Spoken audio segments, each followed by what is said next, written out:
Okay, 10:30. Let's go. Are we live, Dave? Yes, we are. Let me switch Okay, the camera here real quick. wonderful. Okay. Well, I am excited to see everybody coming in. Are we firing it off? Yep. Okay, good. Let me get the chat up here. Okay.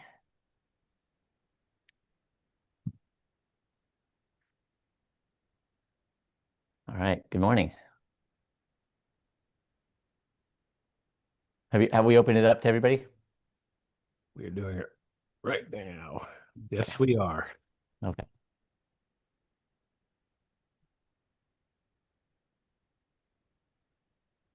All right. There's everybody. Fantastic. Okay. Well, I'm looking around my camera here to find you all. I'm going to switch the camera so I can see everybody. Okay. There's there we go. All right, gallery. Okay. Good morning.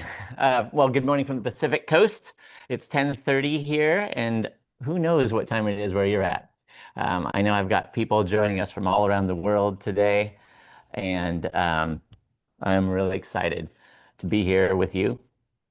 And we're We're slowly gonna admitting some people in, so they're all coming in. So give Yeah, it. no, I know. Oh, okay. I'm seeing them come in. I can see Awesome. lots of people here. So yeah, if you would, and then a lot of you are already doing that, but yeah, type, type. Well, I'm going to say good morning personally, but I'd love to know where you're from in the chat. If you want, good morning, good evening. So if you're coming in from Australia, it's what, 3, 4 in the morning. I know in South Africa, I believe it's 8:30. Over in England was 7:30 maybe. Houston. Yeah, so now you can see the chat blowing up and you get a little sense of what we're doing here. Be sure to keep your mics muted. You came in muted, so you won't need to touch anything.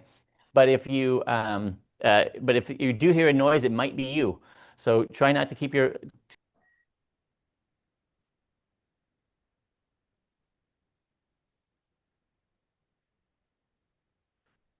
Gabriel, I think you're muted. Gabriel, you're muted.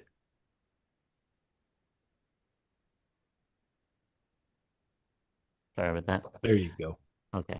Sometimes as you come on, your mic is muted. And so please don't touch it. There's a lot of us here. I wanted to see all of your faces. That's important to me because it's how I can kind of call and response. But if you do unmute your mic accidentally, it can put a lot of noise. This is a large group of people. So it'll put a lot of noise on the call and I'll lose my train of thought. So that's something that we kind of struggled with last year. And I know that could happen again. It's not the end of the world. But it's important that we all just kind of leave our mics muted so that we can, um, have a cohesive lesson plan. Um, how many of you there? I've been. Let me just tell you a little bit about me. My name is Gabriel Mark Lipper. If you haven't met me yet, here I am. I've been painting professionally for about 25 years, obsessively for a lot longer than that, and I've been teaching for about 20 years.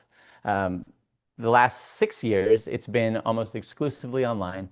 And that's when things really began to change for me when I realized what I was able to convey um, through some pre-recorded content and regular content. It used to be that I'd have, 10, 20 students in the studio. We'd all be working along. Everyone would be trying to memorize everything that I said for, 2, 3 hours, and then hopefully get some of that back home to their studio. But now, through the miracle of technology, you can watch these things from your studio directly or from home. In a recorded call, you can pause it, you can review it, and the education that that's allowed for has been really incredible. So that's exciting. How many of you here on this call? I just like to get a sense of the room. Um, have maybe been painting for less than a year. You're brand new. Just throw a little, I don't know, BN up in the chat. There's a few of you. And I welcome you. I'm so excited for the brand new artists here because it's brave. And I doubt very much that it's absolutely brand new. There's at some point in your life, you had this urge to be an artist, and maybe you had to push it aside for practical reasons, financial, family, whatever. But it's really nice to have you. And then there's also some of you, and many of you. How many of you are maybe like mid-career? I kind of consider myself mid-career because my ambitions won't allow me to say, you know, I'm done. So but how many of us are mid-career? We've been doing this for a long time. MC. Yeah, yeah. There's a lot of you there too. And that's an incredible place to be too. What I can tell you about this call and about my teaching, and I think I see alumni on this call from my Learning to See program, is that there's something for all of us here. If you're brand new, I'm going to take away some of that hesitancy, some of the fear maybe. And if you've been doing this for a long time, you might be stuck in the weeds. You might be you've come to an impasse in your work, and you just or maybe you just I know I've gone through this, just sick of doing the same thing or trying to do a different thing and it feeling the same. So we're going to break through that today, and then hopefully continue throughout the rest of the year. There's a lot of people, Gabe, who say that they're stuck in the weeds. It's so interesting. So let's take a little moment and acknowledge that the weeds are deep. Amen to that, right? Amen. And they're also, I'm going to tell you a little segue story. When I was a kid, I was an only child, not a lot of playmates. And so my favorite toy was I had this dowel. And it was like a wooden dowel. And I would just go out into the fields. And I was into comic books. There was this comic called Conan the Barbarian. And I had this dowel, and I would go out into the fields with the dandelions and just wreak havoc on them, popping their heads off left and right in the middle of the battle. And I'd come back just covered in green, filth. I love chopping the weeds down. Why am I telling that story? I love getting through the weeds. So that's what we're here to do today. As far as your logistics go, obviously some of you've already figured out. If you don't want to be in camera, you can turn your camera off. I love seeing you. I really do. It means a lot to me to see who's on the call and how many of you there are. And for the rest of you who are just curious, you can maybe scroll through in the top there, and you can see who's sitting next to you and across the world. So that's nice. I don't know if you've noticed, Gabe, lots of familiar faces here. Yeah. It's great to see. Yeah, I see that. Coming back. Sharon Blake. Hi, Catherine. Yeah, this is on my first page with Margaret. Yeah, there are a lot of familiar faces. I mean, there's a lot more too. I haven't caught everybody, I know, but it's thrilling. Okay, so logistics, camera use. If you want to ask a question, Tressa, I'll introduce Tressa in a minute. But Tressa is going to be fielding our questions, and you can just type question in all caps in the chat, and that alerts us, because there's a lot going on in the chat, to your question. And we can't probably cover them all, unless you're Lou. If it's Lou's question, we'll try to get it. No, I'm not playing favorites. I'm just joking. But type question in all caps. Write your question in, and we'll try to cover as many of those as we can. We look for questions that maybe we kind of have a sense of what's going on in the artistic world, believe it or not. So if they sound like they're going to land for a lot of people, they're probably going to get addressed. And even if we don't answer them directly, we'll probably try to answer them. Let's see here. I have one right off the bat that I'm sure a lot of people are curious about. Before we get into it, is Heidi said, or Heidi Lee said, will there be a replay of the free workshop? Okay, she would like to watch it with her kids. Sweet. Got it. So at the end of this live call, I'm going to send you an email, probably within the hour of the last, maybe even during the call, I'm not sure, when that will provide a link Maybe it'll be actually a couple hours. I'm not sure. How about that? Yes, the answer is yes. We'll get you a recorded version if you can't make the whole thing. I know some of you have, whether it be dinner plans or you're up and it's AM, you're doing the graveyard shift for your art. I respect that. I think it's a good choice. But I also will make it possible to revisit these. We'll only be able to revisit it for probably about a week, but yeah, that'll be available. Now, that being said, if you have made the effort and set aside the time to be here for this call today, that is not your cue to leave. This is a great opportunity to be present and do the work with me. So I really encourage that. I don't. I think that it's fine to do it recorded. If I know there are some people who wrote in that had, weddings. There are reasons, health issues, whatever, but very few reasons. Okay. Let me just introduce my team really briefly. Tressa, who you've just heard from, is an incredible artist in her own right. She's got an art education. She's a master's in art education, a bachelor's in psychology. She gets into my head on a regular basis, and she's wonderful that way. She's also kind of crazy, which is my personal favorite part of her personality. And she's an incredible, very accomplished artist. She's been teaching for well over 20 years, and her work is stunning. So she's my. Thank you. You're welcome. Thank you. It's great to be here. I love working with you, and I've been working with you for, I don't know, 5 years. I took Gabe's course in 2021 and then hopped on his team, which was amazing. And I learned more and more from him all the time. You guys are in for a great treat here for the next 3 hours. Thank you, Tressa. Tressa brings a lot of things to my attention. If you hear her voice in the middle of my sentence, that's the requirement. That's what she's bringing to the table. I'm asking her to interject. Also, we have Dave on tech. Dave Marshall's an incredible, he's one of my longest time friends. He's an incredible man, very organized, very sophisticated when it comes to mixing on the computers. He's made a lot of what you see in front of you possible from the very beginning. And he's one of my best friends. But he's also extremely professional. And if you have any questions around tech, you should address them to him. Those questions can go to the team at 8paint.net. Also in the studio with me, Breland Bigham. She's my social media wizard. She's an incredible artist in her own right.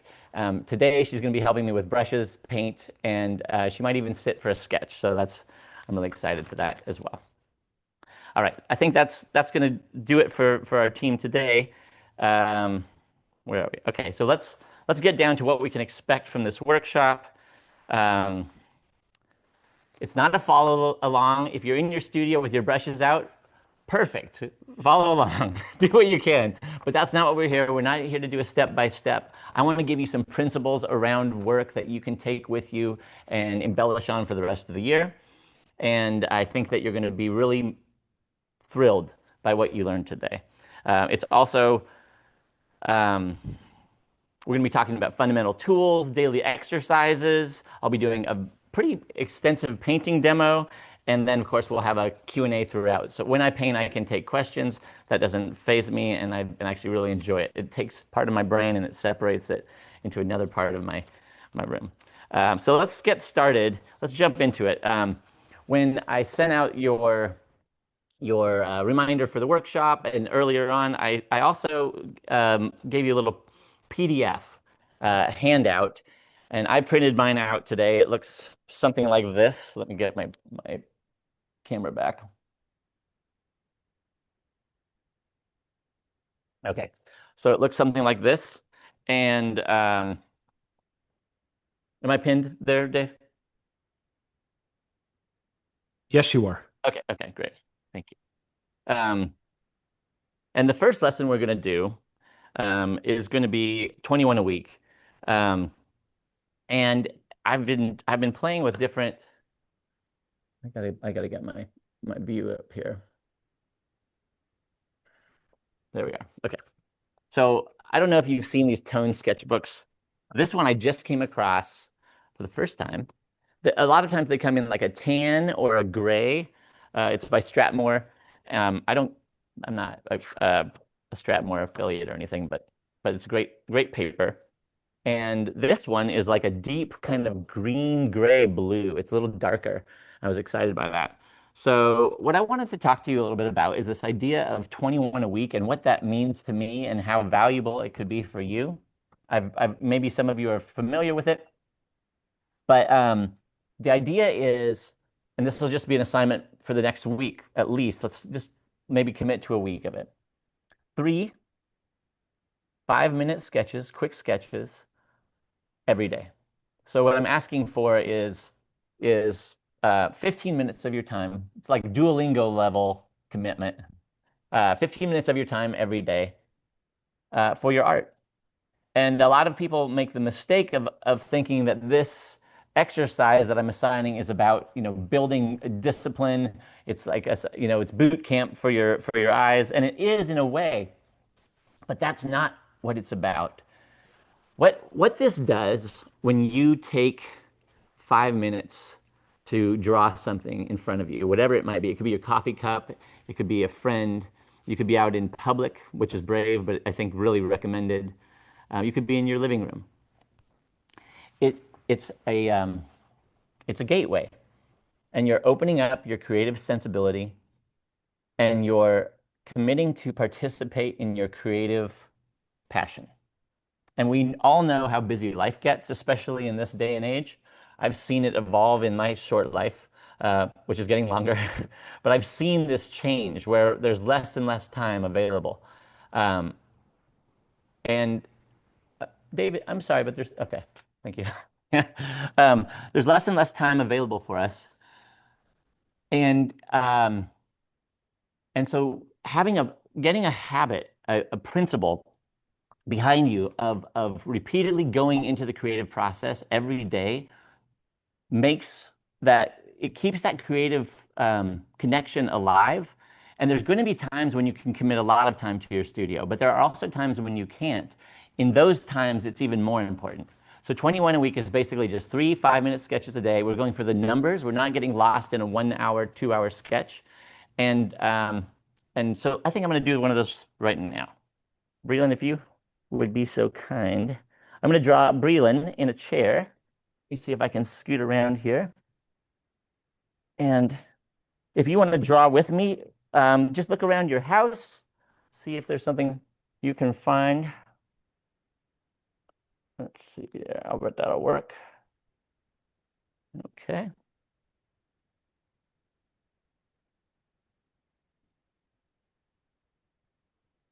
Okay, let's set the timer. You have a timer? Yeah, I have a timer. 5 Tressa's minutes. got it. Okay, 5 minutes. Give me a minute heads up, Tressa. Okay, ready? Go. Yeah.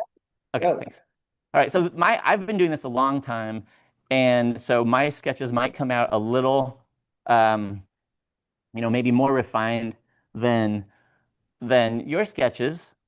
Maybe not, but that's not the point. I think if you start this exercise and you haven't done a lot of drawing, you may end up with at least 1 or 2 full sketchbooks of really crappy sketches. And that is a huge success. That's what you're looking for. You're looking for the numbers. I remember the first time I filled up a sketchbook, just filled it up. I was amazed at it because the last sketchbook before that had taken me basically my whole life. And then all of a sudden I was cranking them out. And this repetition is really, it's the gateway to this creative, to seeing the muse, to finding that inspired place in daily work.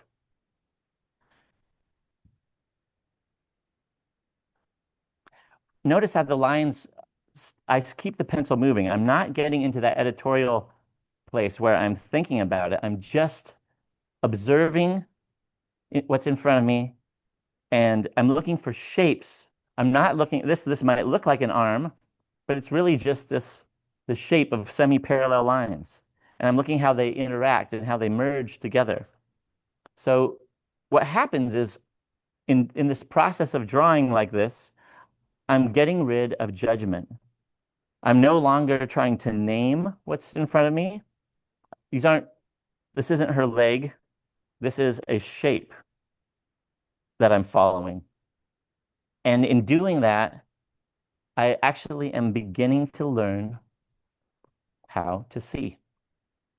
I named my full course Learning to See for that very reason, because I want to teach you how to navigate the shapes of this world without getting caught in the weeds and trying to get all the details in, because the details are actually less important than the big ideas. You said something so powerful there. By naming the shapes, you get rid of that inner critic. And I feel like that critic is what stops us from drawing. Yeah, that doesn't look like a foot. That doesn't look like her. That, all of these kind of conversations that we have in our head are telling us to stop. They're telling us that we're not, they're possibly telling us that we're not good enough, or that we never could be good enough, because it doesn't match our preconceived notion of what should work. And that's really unfortunate, because there is nothing about this that's good or bad. This is about me connecting to something that I love, which is to see the world and reflect on it and slow down and allow the process to lead. And that's worth doing. It doesn't really matter how it comes out. What's Those funny nice about dark it? shapes. Yeah, the dark shapes are nice. This is a good point too, Tressa. These are nice dark shapes. This big shape that I'm making right here, when I start to put the darks in, makes the whole thing more dynamic. It feels more solid. It feels not just like an outline of something, but like a composition. So I'm going to spend a lot of time putting these shapes in too, because they are what make this, instead of it being a contour line or an outline or a scribble, this is what makes this a composition. So the next, I got a minute? Yeah, you got a minute, and there's 5 questions about that pencil. Oh, okay. Yeah, this is I don't know what this is. I used a charcoal pencil today because it's a General's, because I wanted you to be able to see it on the call. But I use a lot of times I'll just use I like Tombow as a Japanese brand. I really like that. But you see how this middle value paper is so fun, because the whole thing's already pretty solid. It already feels like it's got a kind of a cohesive energy to it, which makes it really great. Now, she's sitting there for me, which I appreciate, Breland. Thank you. But also, this part here, now, why would I be spending this time? If she's sitting there, why would I be working on this part over here? And the reason is because I'm creating a composition based on shapes, not on parts. I'm not concerned with the lesser idea of if the nose is right. I want to see the big composition. That's my 5? All right. So there you go. That's a composition, though. I've created a form of, you can see that this might be let me see if I can get this in focus. There we go. You can see that this might be the beginning of a painting. And since we're here to paint, that is relevant. Okay, let me pop this camera on. I tried to do this yesterday, and Tressa was really concerned about the whole process. That was great. Thank you. All right. Okay.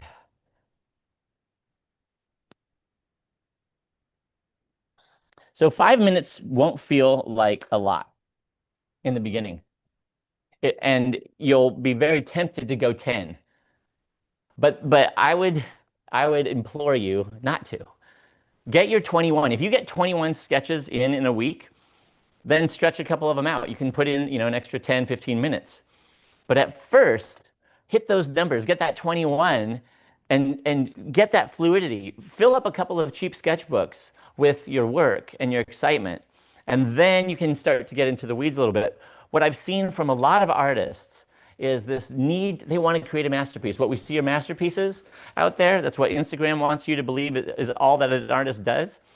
And so everyone wants to prove to themselves that they can make this amazing piece, and you will be able to. But first, make some garbage. Let yourself get into it.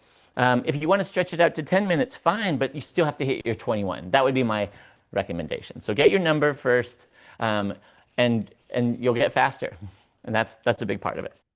Okay, so let's see here. So the lesson 2 in that handout, this one here, is about playful compositions. And I think that you can see from this drawing that I was doing that that's really what I was focusing on. It was less about all of these little shapes. It was more about the big shapes, the big ideas. So that's dip into that. If you haven't downloaded that yet, do it, download it, print it out, stick it on your wall, see what you can get into there. It'll be very helpful, I promise. Let's see where we are. So now it's time for me to jump in and get into the weeds myself. I'm gonna switch cameras, and I'm going to start out with a little bit about color, which will bring us to, I think it's the third lesson in this the colorful harmony lesson. And I'm going to start by just laying out my palette. So I'm going to switch video here. Boop, boop, boop, boop. There we go. Okay. And we're just going to get started here because there's some different parts of it.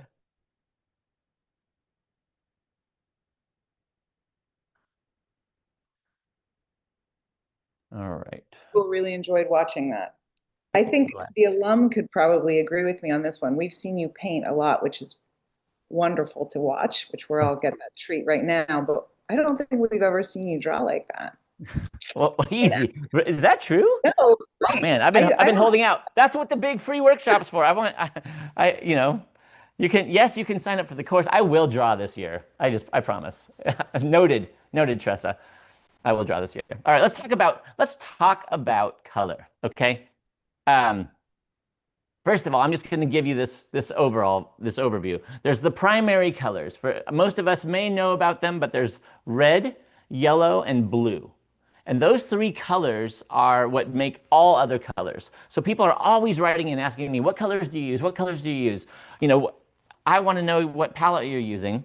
And I'm about to divulge some of that right now. But the truth is, we don't need a lot of colors. We just need something to hold space for those 3, red, yellow, and blue. The thing is, when you have all 3 colors, red, yellow, and blue, you have a lot. You can make pretty much anything with those 3 colors. And that also means that you can kind of take your painting in a lot of directions, and some of those directions may not line up with each other. This group of colors over here is looking great, but when you put it right next to these colors, they kind of struggle there's like a power struggle. So what I like to do, and I'm going to start with it here, is I like to start with, and this is something that I would suggest for all of you, an off primary palette. Now what that means is this is like a deep red magenta. I just put out a cadmium medium. That's what this color is. So these are reds. And red is one of the 3 primary colors. That's how I'm going to start. Then instead of yellow, I'm going to bring in something that's kind of yellowish, yellow ochre. And it's going to hold space for yellow. What's nice about this color is that this color has a little bit of this red in it. So there's already a conversation. There's already a dialogue. Instead of these being opposites, or not opposites, but there's the 3 primary colors. This one is yellow, yes, but it's also relating to the primary color I have, red. So now I've got a little bit of red already talking there. And then instead of maybe blue, this is where it gets a little crazy. I'm going to use black. Black has a lot of blue in it, but guess what it also has? It has a tiny little bit of yellow, and it has a tiny little bit of red. So this black is a great way of keeping this harmonic conversation going. And I think it's really important to understand that when we introduce harmony to our work, the painting itself stops competing. Now, how would you go about using a group of colors like this? This is actually called the Zorn palette, named after a man, a portrait artist, famous in his time, named Anders Zorn. And it's very commonly used in portrait work. A lot of artists will choose it. Don't forget, obviously, don't forget white. I have this kind of creamy white I'm going to put out here. Oh, no, I'm not. I have a regular white I'm going to put out there. Maybe I'll put this out a little later. I'll put this one out here. There we go. That's pure white. Don't forget white. You got to be able to lighten it. But how you go about using a palette like this is this is your red, this is your yellow, and this is your blue. And when you're mixing them together, how would you get green, for example? You go for your blue and your yellow. And the greens that we get when we do something like that are going to be, fairly suspect because neither of these are true colors. They will look maybe a little muddy. That's not a very attractive green by any means. But in the context of this limited palette, when you start working with them all together, they actually look pretty beautiful. They look exciting. So that's how you can start to play with these ideas. What if you want to get purple? Well, purple is going to be one of these reds. I'm going to go with this kind of cool one. Well, I'm going to go with this warm one even. And blue would be black. So your purples are kind of this muted neutral purple. You'll see where this is going in a bit. This is the thinking. When we remove a deep blue or a purple or any of those things, and we just start playing with these colors, the way that they interact together is quite delicious. I add a little white to it to see what's happening, and you can get some really lovely things going. So now I'm going to make what I call a playground. And a playground is just me putting paint down on the panel. A lot of times I'll start with, here maybe I'll just start with any colors. They won't even be related to this limited palette. I'll put some yellow down. Maybe I'll even put some green. I might bring some of this green back. I like this green a lot. It's not blue either, so it can kind of play along. And just for clarification, Gabe, the playground is separate from the Zorn palette, which you are preparing to paint with. Right. These are the colors I'm going to be working with, and I might even break from this. One thing you'll notice about me as we go along is that I'm not too dogmatic. I like to make this process fun for myself. And I can explain why I change my mind as I go, but it doesn't have to, this is art. There really aren't any fixed rules. There are ways of arriving at successful paintings though. Well, and understanding what that is really can help a lot. And I think what you're trying to say is using a limited palette, like the Zorn palette, is one of the ways that you can arrive at a successful painting. Right. By taking away some of the complexity and just playing with, ideas. It's like when we give ourselves a few limitations. These are the rules of the game. Try to play a game without any rules. What is it? No one can say. And there's really no direction. There's no way of knowing if you're up or down or what. So by giving yourself a few parameters, you're locking in the game. You're giving yourself something to respond to and different ways of approaching it. And it's worth doing. So I just put a whole bunch of paint right out of the tube onto this panel. I'm kind of letting it sit up for a second. And then I'm going to take, this is actually, I believe that this is meant for paint or drywall. I get a lot of stuff. A lot of my favorite tools are from the hardware store. I use different trowels. This is for drywall, for putty. It's a putty knife. So I'll just grab whatever I can find. And there's so many different versions of it. Every hardware store will have some other cheap piece of trowel for you to try. And what I'm doing here is I'm just floating that trowel on the surface. Look at some of those beautiful textures that are starting to arrive already without even trying. Now what happens if I push down hard?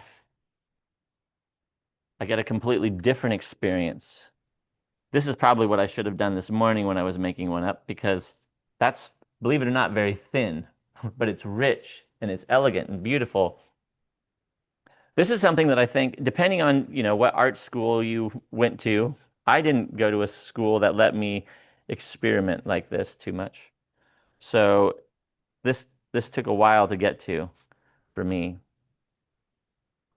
But it's so much fun to just be able to allow yourself to play with your tools, with your ideas, to remind yourself why you got into art in the first place. What you loved about it was the discovery. When you were a kid, I don't think it may have happened pretty quickly, but initially it was the discovery. What do colors do? What are these shapes? Does that look like something? And then it became, do my parents like it? Or do my colleagues think I'm good at it? That kind of stuff can take over pretty quickly. Initially, though, it was about play. It was about discovery. And so, yeah. I think that one of the reasons you kind of created these playgrounds for you was that you were able to capture that playfulness that you're talking about and get connected to that part of you before you kind of start. It's already on the canvas before you even start painting your image. Yeah, how many of us that energy is already there? How many of us have I think that's exactly it. Yeah. When I'm staring at a white canvas, it's kind of intimidating. I freeze up. I go, am I going to be able to get this picture I'm copying right, or whatever I might think. But when I start from here, all I have is something to respond to.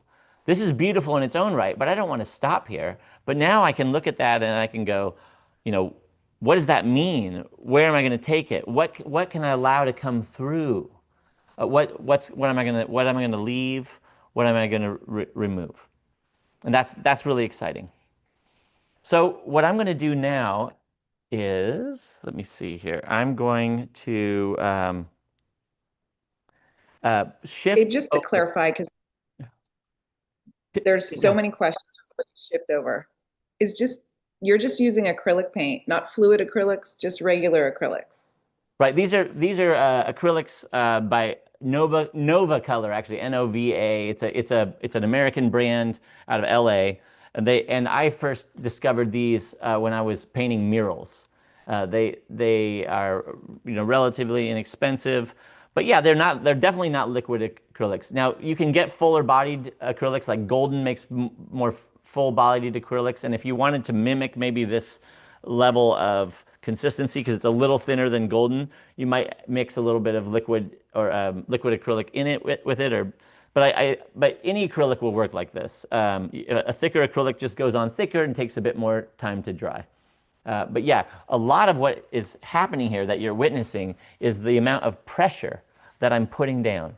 So it's really just about the pressure. So I'm going to go now over to a quick video where I kind of speed. We're going to jumpstart this painting process, and you're going to get to see the speed version of me creating some of these elements. And then I'll come back and we'll finish up here, and I'll get started on my demo again. All right, we will do it.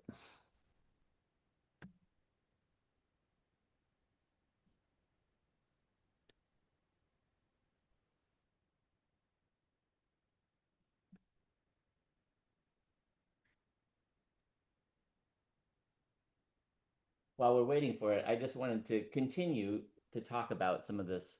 Oh, okay, here we go. It's coming up right here. All right. We'll let this roll, and I'll come back to you. Hold on. Sorry, 1 minute.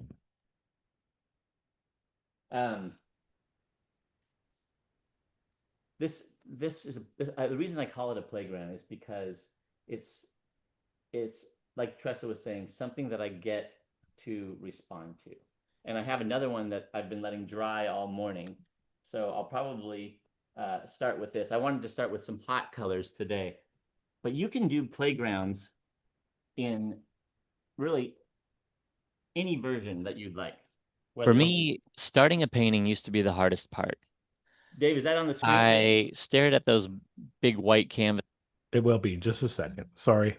Yeah. Bear with me. No worries. Okay, so here's another example. This is like a neutralized version of it.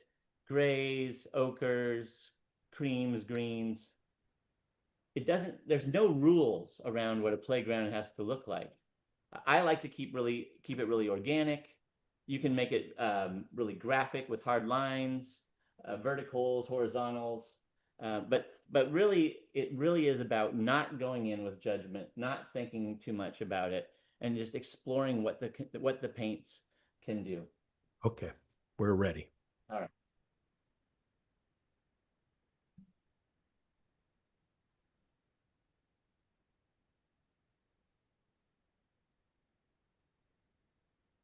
For me, starting a painting used to be the hardest part. I stared at those big white canvases and would freeze. What I realized was that I needed to make some marks on my canvas in order to move the energy around and free myself up. So when I get started now, I I create what I call it's the ground for my paintings, and I call it my playground. It's it's fun, it's frivolous. There's no right or wrong answer. I just make a lot of textures, and I do it pretty quickly. Um, but by throwing a lot of acrylic paint down, I I usually do several. I create something to respond to when I begin to paint. And that response sets the stage for the rest of the work in my painting. I began looking for ways to leave color and and match values as I move forward from my playground. An abstract painting is powerful, and there's no call for anything beyond that. But sometimes when I'm working on a playground, the surface underneath is the beginning of a representational figure on the top. In this case, I was inspired by the colors and textures below to put something more above. The abstract shapes that we create can be powerful and visceral, but coupling them with something representational is exciting and expands the potential for exploration and creativity.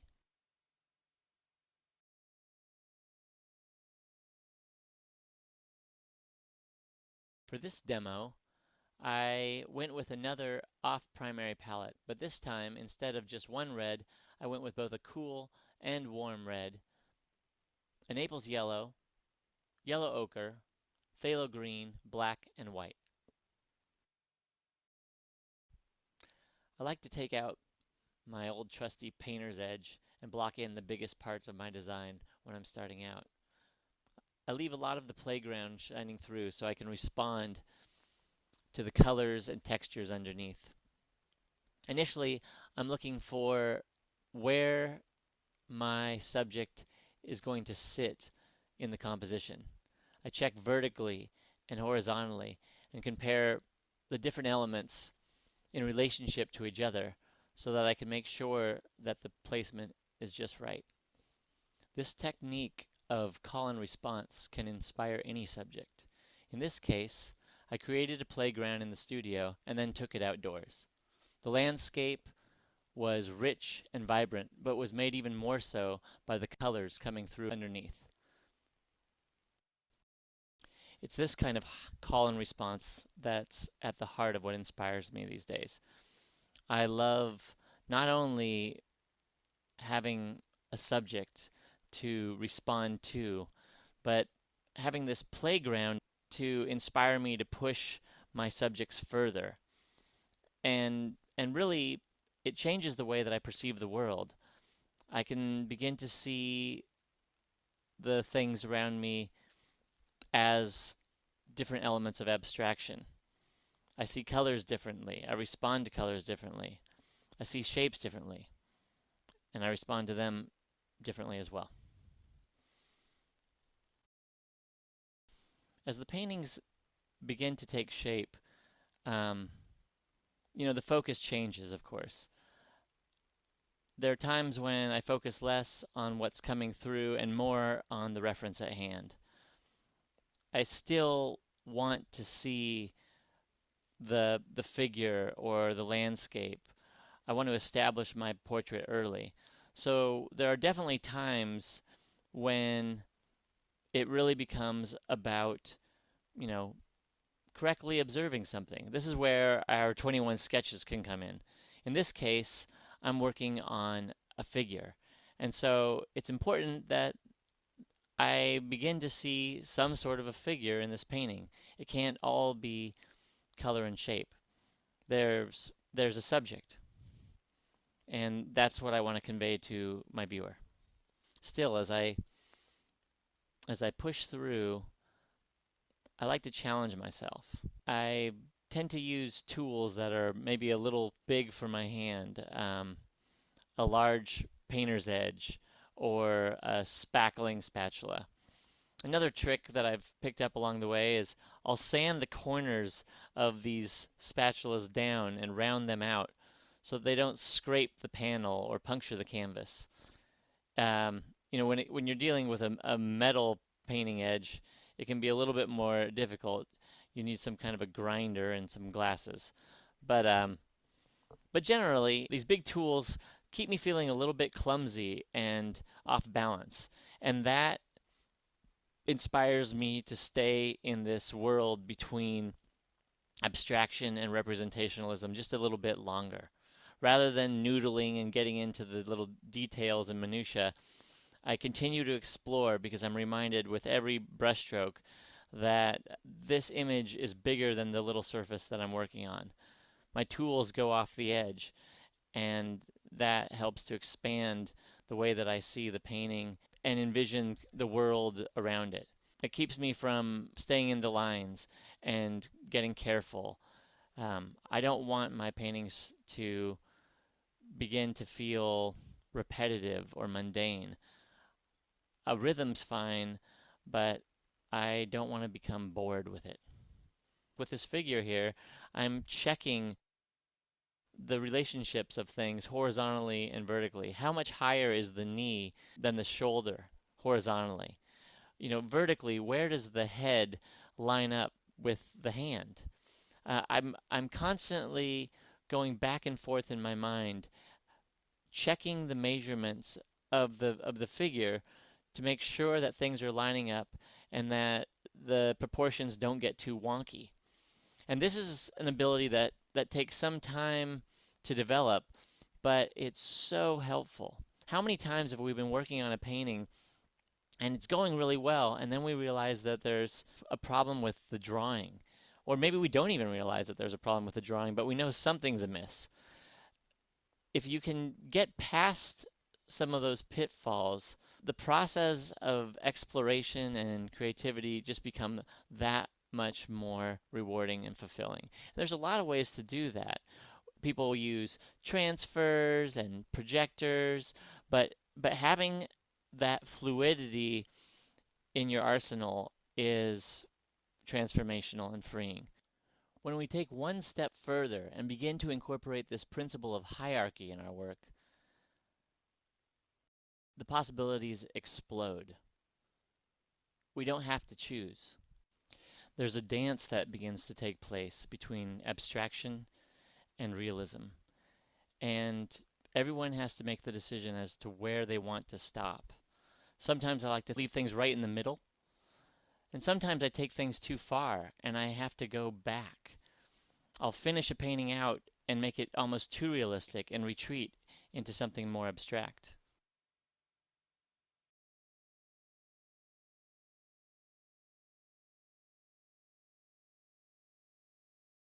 All right. Well, that's a little sneak preview into what we're going to be delving into today. And I'll be coming, we'll wrap around to that video again so you can see how it finishes up. But that's basically the process. So that's what, like, I guess in the writing world, that would be considered foreshadowing. That's the process that we're going to be getting into. Oh, sorry, I got the wrong camera going here. I'll just pop over to my camera for a second. Okay, so for this next exercise, I want to step back from the painting for a second and the color my playgrounds are drawing. And if you have a piece of paper, any piece of paper will do. I'm going to use a bigger piece of paper. Go ahead and grab that now. Maybe a pencil, a pen. You could even do this with paint. But what we're going to jump into is this idea of drawing, because I think it's terrifying for a lot of people, and it doesn't have to be. So I'm going to do a little exercise with you that many of you may have already done without realizing it. And I'll switch cameras again right here. Okay. So the reason for this is a fairly big piece of paper here. I'm just going to tear a piece out, and I'm going to fold it in half. You can do this with a small piece of paper. It doesn't matter.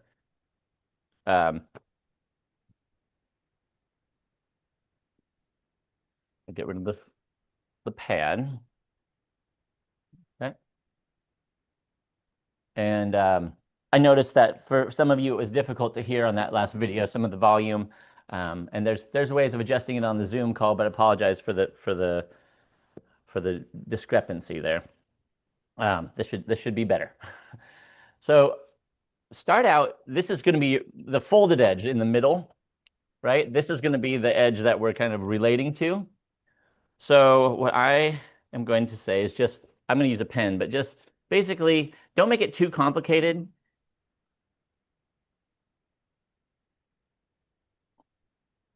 I think this is going to probably look like a butterfly or something. I don't care what it looks like. It could look like anything. Okay, but not too much. Now when we open it up, this part's free. This is this playground. This is that concept of just exploration and freedom. And this is where can be really exciting for people because this is that child, right? This is that what can we create part of our minds. And on the other side is also something really beautiful, but it's a slightly different approach. Now, and this is the reason for this exercise is this is the same technique that I'm going to use when I drew Breland earlier. That's the technique I was using. I was looking at the shapes of her form, but instead of giving it a name, instead of saying this is head, these are shoulders, these are knees, this is toes, I didn't name it. It was just shapes. And so the same thing can happen here. If I can make this look relatively like this, it's because I'm recording these abstract shapes without naming them. But what I can do in this moment is I can start kind of checking the relationship. This part here is this long, and that's about the same length. This ends down here, so if I go horizontally across, that's where it ends. Now this side's going to be a little bit more clunky. It's not going to have the same fluidity that maybe the creativity did. But I can get pretty close. How far is this away from that center line? It's about that far. So I know that that's going to come in here. And then it comes in like this. How far is this at that point? About here. So I'm doing something very different in this part. It's not the fluid trying to match. It's actually me checking. This line here goes all the way down to this point on the paper. So horizontally, that's where it would come across. And I come up. And how far out does this go? Well, it starts its turn about there. So I can come over here It starts its turn about here. It stops here. And you can already see that doesn't look like this, but it's close. Comes up. Comes back down.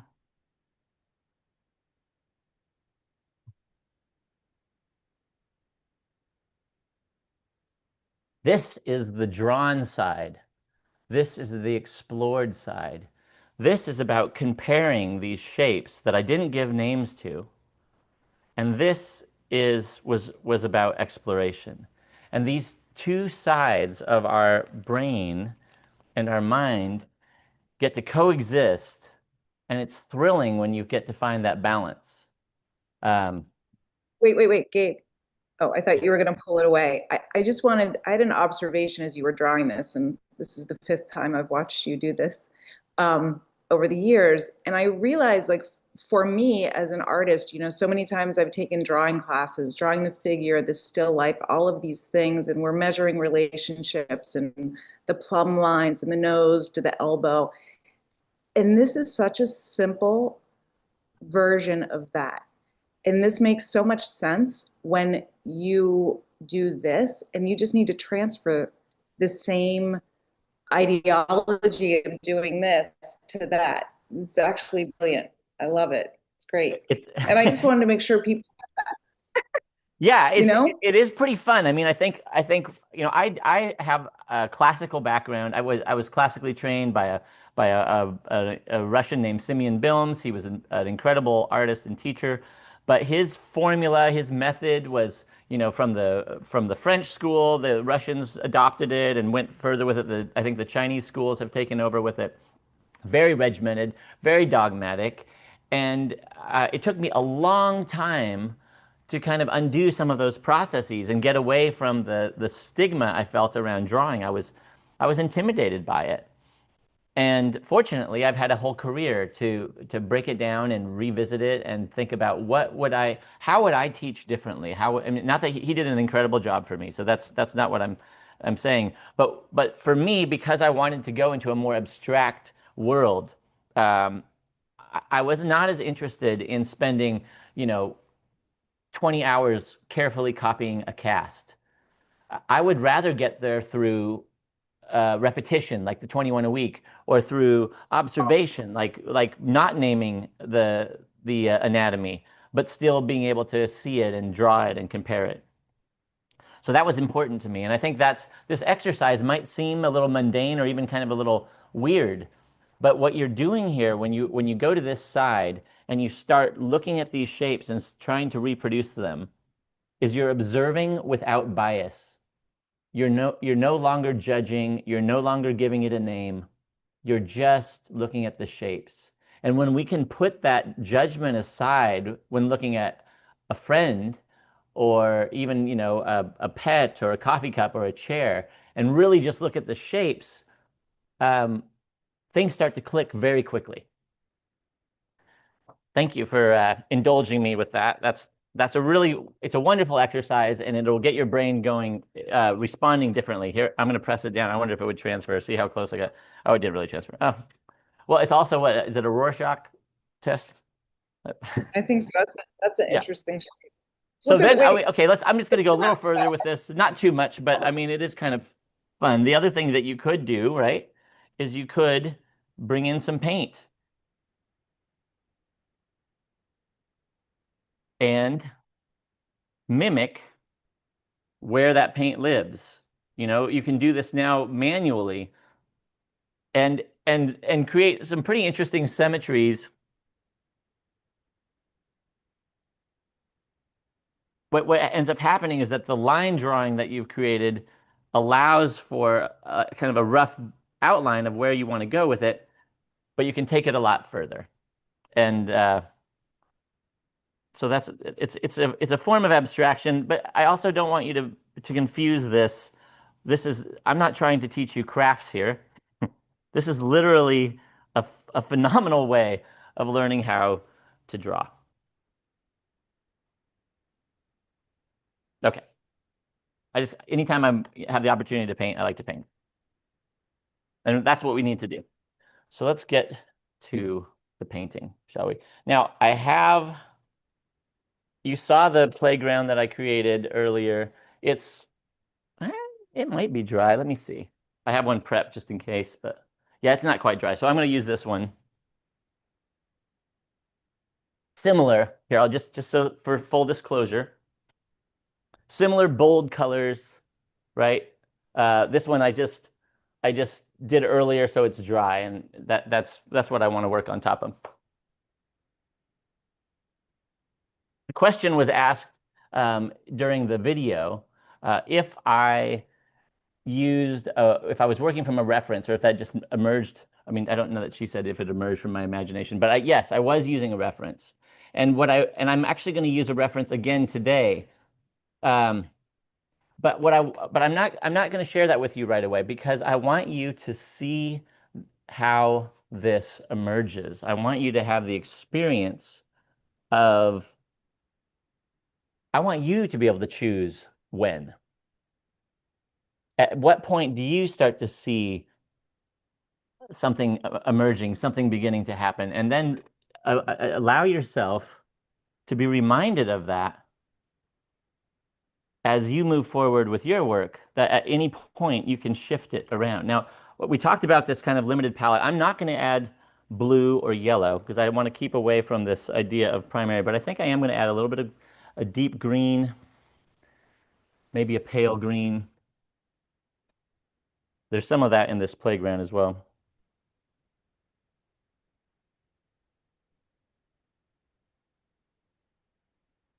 I'm just going to start with some big ideas, big shapes. I'll start. One thing that I really enjoy, here, let me get this chat facing me too. There we go. One thing I really enjoy is starting with a bigger brush maybe than I feel comfortable with. When I started out painting, this was one of the biggest brushes that I would use. We were assigned brushes that were like triple aught. This is an 8, so imagine a 0 and then a 2 zeros and then a 3 zeros. We had these tiny little brushes, right? And we were coloring in carefully. We were learning to make it perfect. And it felt that way, but it took me years to undo that kind of thinking. So now I use this one.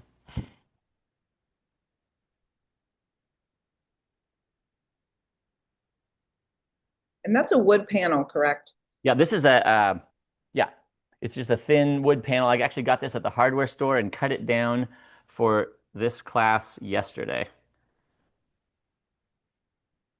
Yeah.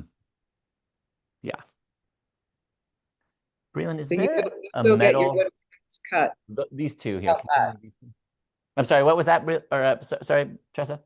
You go get your wood panels cut. That's no, I don't. I go to the next room. Yeah, I have a table saw.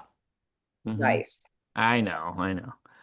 Not everyone has a table saw. I just, when I was getting started out, I think it was for obviously for like budgetary reasons, but now it's really just because I want to be able to cut whatever size panel I feel like working on, and I don't want to wait for Amazon to deliver it. Also, I like to use the local lumberyard. All these things apply. They're all valid. That looks like a 1-inch, right? Yeah. And there's no rule. Again, if you like little brushes, good. But if you find yourself being trapped by little brushes, try something bigger.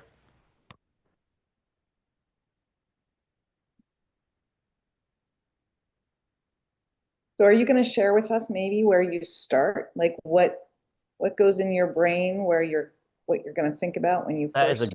That's a great question. Yeah. So what I'm doing right now is I'm looking at this design and I want there to be some big dark shapes and I want there to be some big light shapes. And so I'm kind of going through and trying to decide where I might put in some of that weight, where I might put in some darks. And usually, I don't want it all to be in the center. Uh, it could be in the center. That's a nice way of working too, but it does tend to lend itself towards symmetry. If we put something in the middle, it gives this the edges kind of no place to escape. So I like to start by working the room. I want to work the whole painting at the same time. And I'm putting just a couple of dark marks. I have a kind of a general idea of the composition I want to put down. So I'm putting a couple of dark marks just as like placeholders right now. And then I'm going to get rid of this brush, and I'm going to start with an even bigger brush. I just bought these. I've never tried these really before. See, this is never used. But that's an excuse when you have a workshop to host. So good luck. Good luck, Gabe. So I'm going to use this big brush and see where that goes. I was so obsessed with those brushes yesterday. Really? Yeah, I had a different brush. Full disclosure, I'm not lying. I never have used this brush, but I did use one similar to this yesterday. Yeah, you did. And I was like, God, no, the brush was hanging out on the side. And I said, what is that brush? Another one I like is these. These are cool too. So that's pretty similar, right? Different things. Sorry. No, I was searching for them, but I was looking up Rembrandt brushes, not Da Vinci. Yeah, what I is this? got those artists confused. I'm not, this is not a plug, but it is, I don't know. Is it good? I don't know. We'll find out. Seems good. That looks like 3 inches, 2.5. Yeah, it's bigger than that other one was, huh? 2.5 maybe. Yeah, because this is 3. Yep. Good eye from across the way. Where are you at right now, Tressa? I'm in Delaware, Ohio, Gabe. Isn't that exciting? That is. I mean, I don't know. Is it? Sounds cool. Tiny little town in Ohio. Nice. All right. And it's cold. It's cold. We are not having that problem here. We have a beautiful ski mountain that we all get to enjoy every year, and there's no snow on it. So that's a bummer.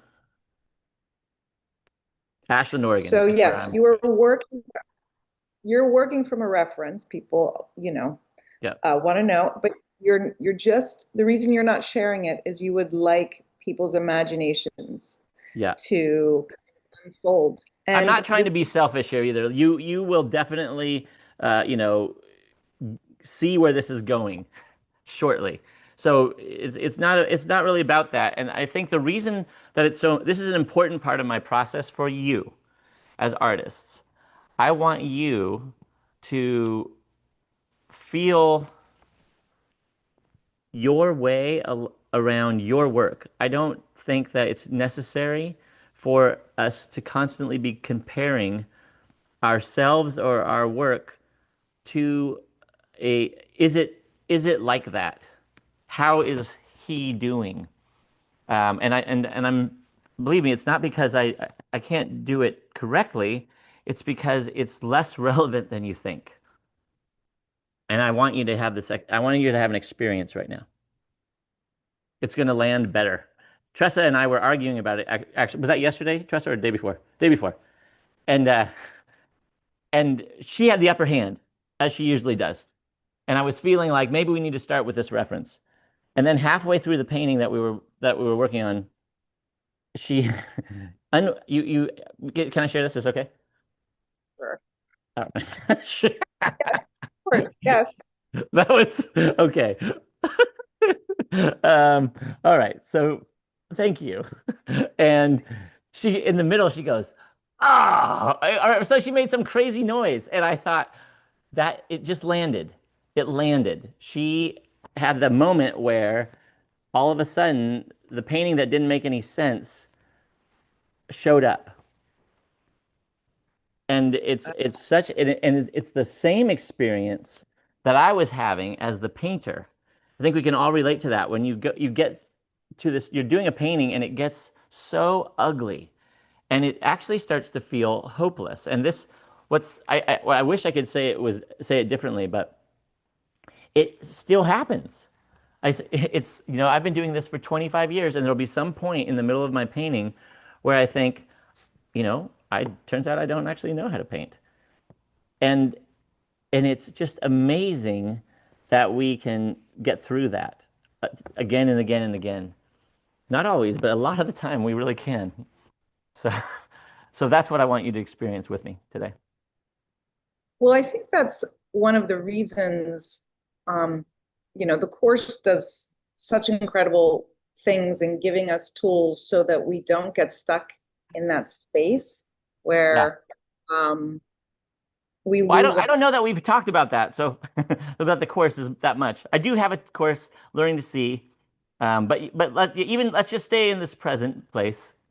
Uh, but only because I want you to have the experience of today, whether or not you take one of my courses. This is where I want I want everyone to be here because there's plenty here at first. So, but yes, okay. Sorry, I didn't mean to interrupt. And you're right.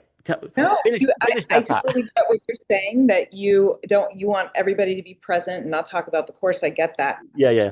I think I just wanted to say that, we as artists, I think that's our biggest struggle, is that we can start a painting and then we feel very either disconnected with the energy that started that painting and the simplicity that it came from, and all of that, and we get scared. Yes. And that momentum stops. And I think that's why we're here, is to learn the fundamentals to make sure that that doesn't happen. And so these aha moments that we're having as painters that unfold in front of us happen more often, and we can go with it, right? Yes, thank you. Yeah, and I'm sorry for interrupting that too, because that's such a beautiful thought. And I think most of you, if you've painted, can relate to what Tress is saying. I know I can. And there's so many paintings that I'll leave almost unfinished because I don't necessarily feel like I know where to go. But if I go back to what I know, which is shapes, big ideas. Like even though right now this is emerging and many of you are almost none of you probably could identify this as something. But it's already more dynamic than it was, even when it had all of that chaos, because we've started to divide it into large concepts and big ideas. And that's what we're looking for. Staying out of the weeds. I know there were a lot of you today who are with me and said, I am in the weeds. I get back to the weeds. I retreat to the weeds. I live in the weeds, whatever it is. I've been there. Sometimes I go back and visit. But it's kind of like, maybe it's like a high school reunion. Like it's nice to see everybody, but you wouldn't want to maybe stay there.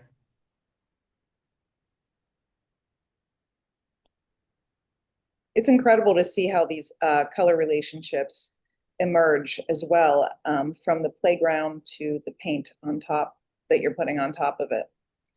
Somebody asked a little bit earlier about cool and warm, and if you think about that when you're painting, and I think you, of course, we're thinking about cool and warm colors. I feel like that might be coming through right now, huh? So yeah, let's talk about that. Like when we were working on that drawing of Breland, this is why it all connects. When I was working on that drawing of Breland, instead of getting a portrait of Breland, I was looking for where the light of the window was, where the dark of her shirt lived, which wasn't a shirt, it was a shape. And that's the same thing that I'm still doing here. I'm at the end of that portrait, Breland was there. She looked like something like herself, at least. I could recognize her, if not as a woman, if not as Breland, as a woman. I knew that there was a person sitting there in the drawing, and so that's where we're starting, right? Is in this chaos, but where we're ending up is something tangible and concrete, and that's the kind of the beautiful journey of it all. Now I am going to get into the weeds in my own version of it, my own version of the weeds. They're not too deep though.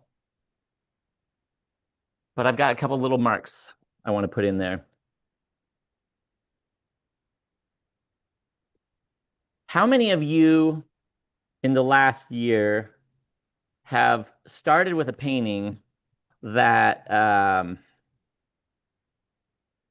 that you were really excited about, maybe even for the first couple of days, and then you got it to a point where you knew you had just really, like, you were on your way. It was going to be done and going to be done well, and you started thinking about what wall you were going to hang it on, or maybe who you were going to give it to, or where it was going to live in your house, or what show you were going to have it up in the gallery. And the next thing you knew, you were you were noodling a painting to death, and you'd lost that momentum, and you'd felt the frustration, that familiar frustration kick in of, I had something so alive, and now I've maybe killed it. If you've done that, just maybe put a yes in the comments. I think it's important that part of what's so great about these big workshops is that you can see in the comments how many of us feel, look at that. It's crazy. That's crazy, right? So take a moment there and look at your colleagues. This is what we're all going through. This is what we need to break through. I have a question. Somebody has lots of questions, so I'm trying to get to them. Tina asks, what are your thought processes as you are laying down these colors? Are you looking at negative space, tonal values, shapes? Question mark. Right now, what I'm looking at is, those are great questions. I'm looking at negative space mostly. Negative space, by the way, is, for those of you maybe who haven't been introduced to the concept, is the shapes in between. Like I said before, I'm not titling what this is, so I'm looking for the thing. This looks like I'm making some shapes because they're placeholders. But how I'm going to find these shapes, how they're going to emerge, is from the shapes around them, from the things that don't exist in a concrete way.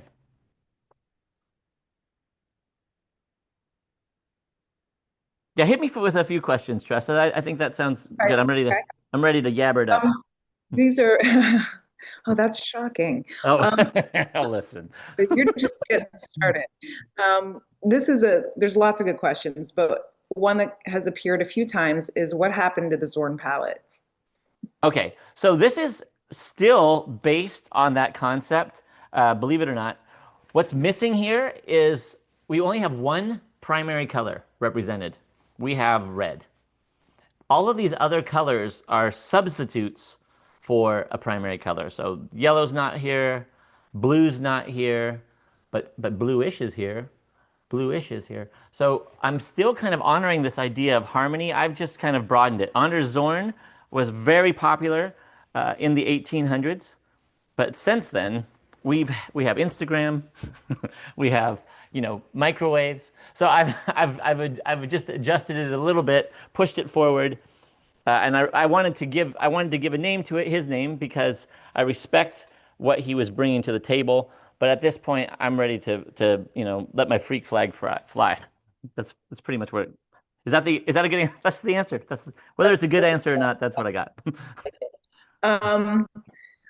Here's a good one. Are you focused on mixing specific colors, or just kind of looking at values?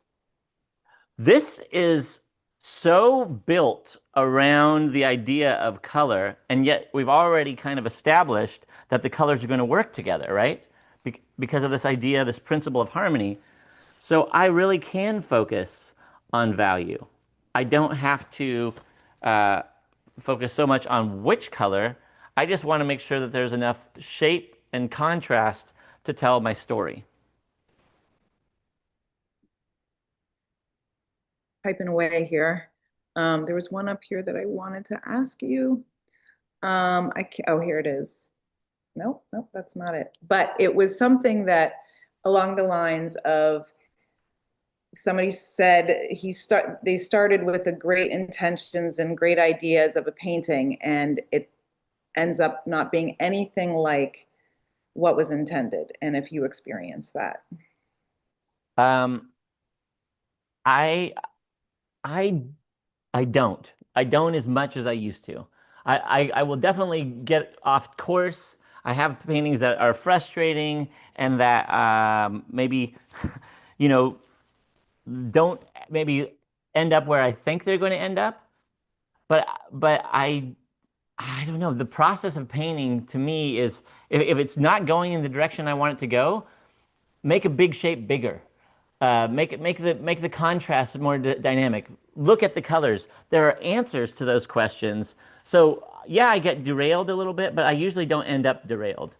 What I do end up with sometimes are paintings that take a long time for me to resolve in a way that I'm satisfied with, because I'm constantly going back to some of these fundamentals and checking in with myself and saying, is that working? But it's not quite the same as just ending up in a completely different room. Unless I, sometimes I just want that. Sometimes I want that excitement of like, where am I going with this? Maybe I don't care. Maybe I just want to discover, and that's beautiful too. But as far as like starting with an intention, when I start with an intention, I can usually find my way to that intention. That's interesting. Yeah, how about you, Tressa? What do you think?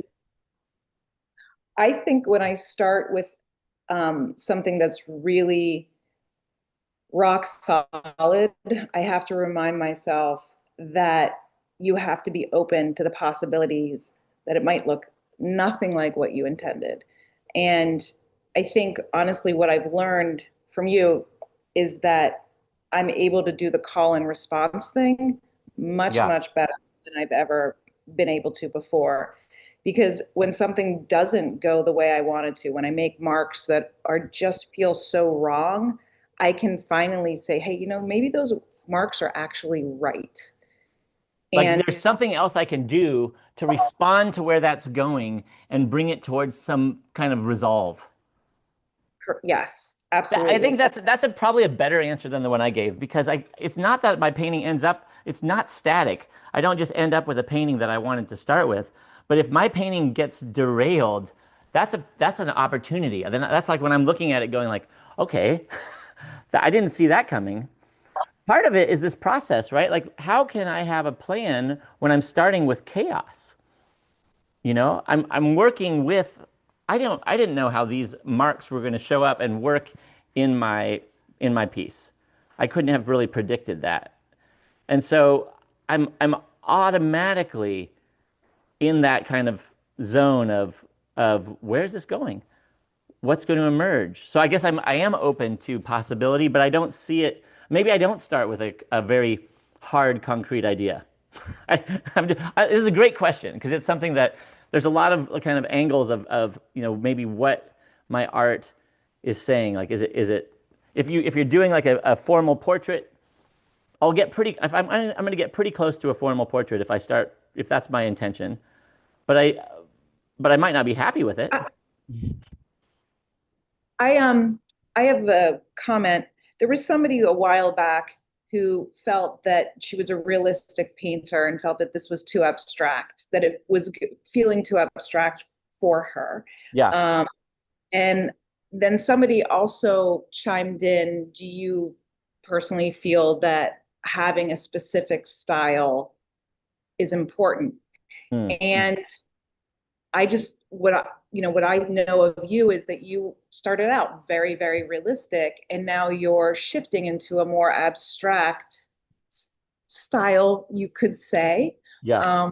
And maybe you could elaborate a little bit about that Yeah, I mean, I process that think you've gone through.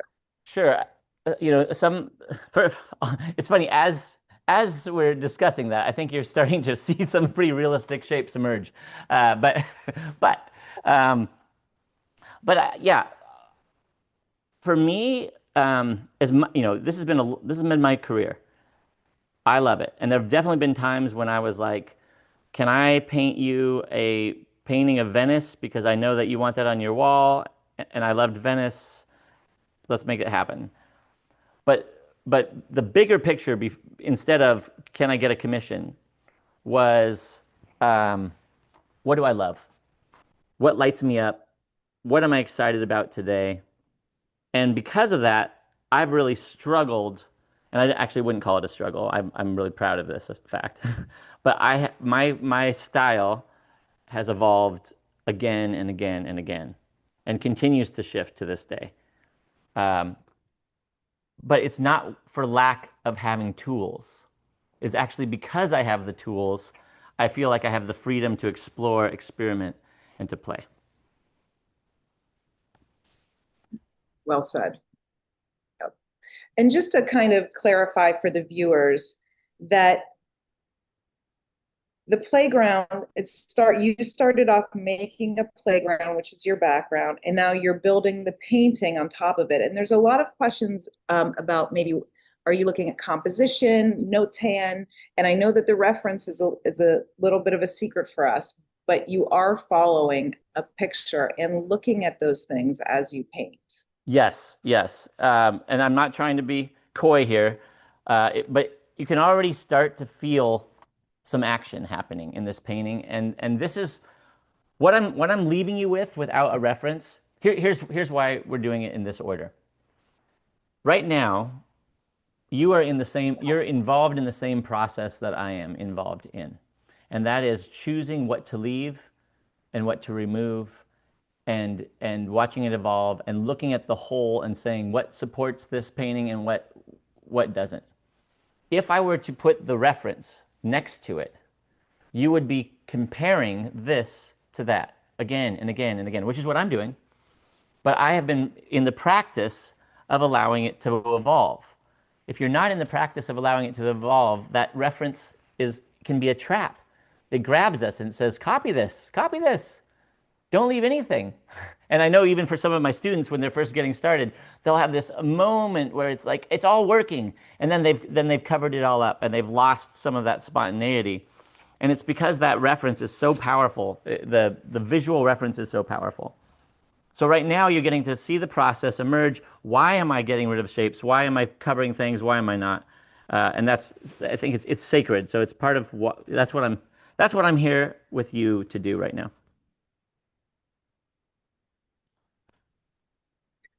This is such a great comment.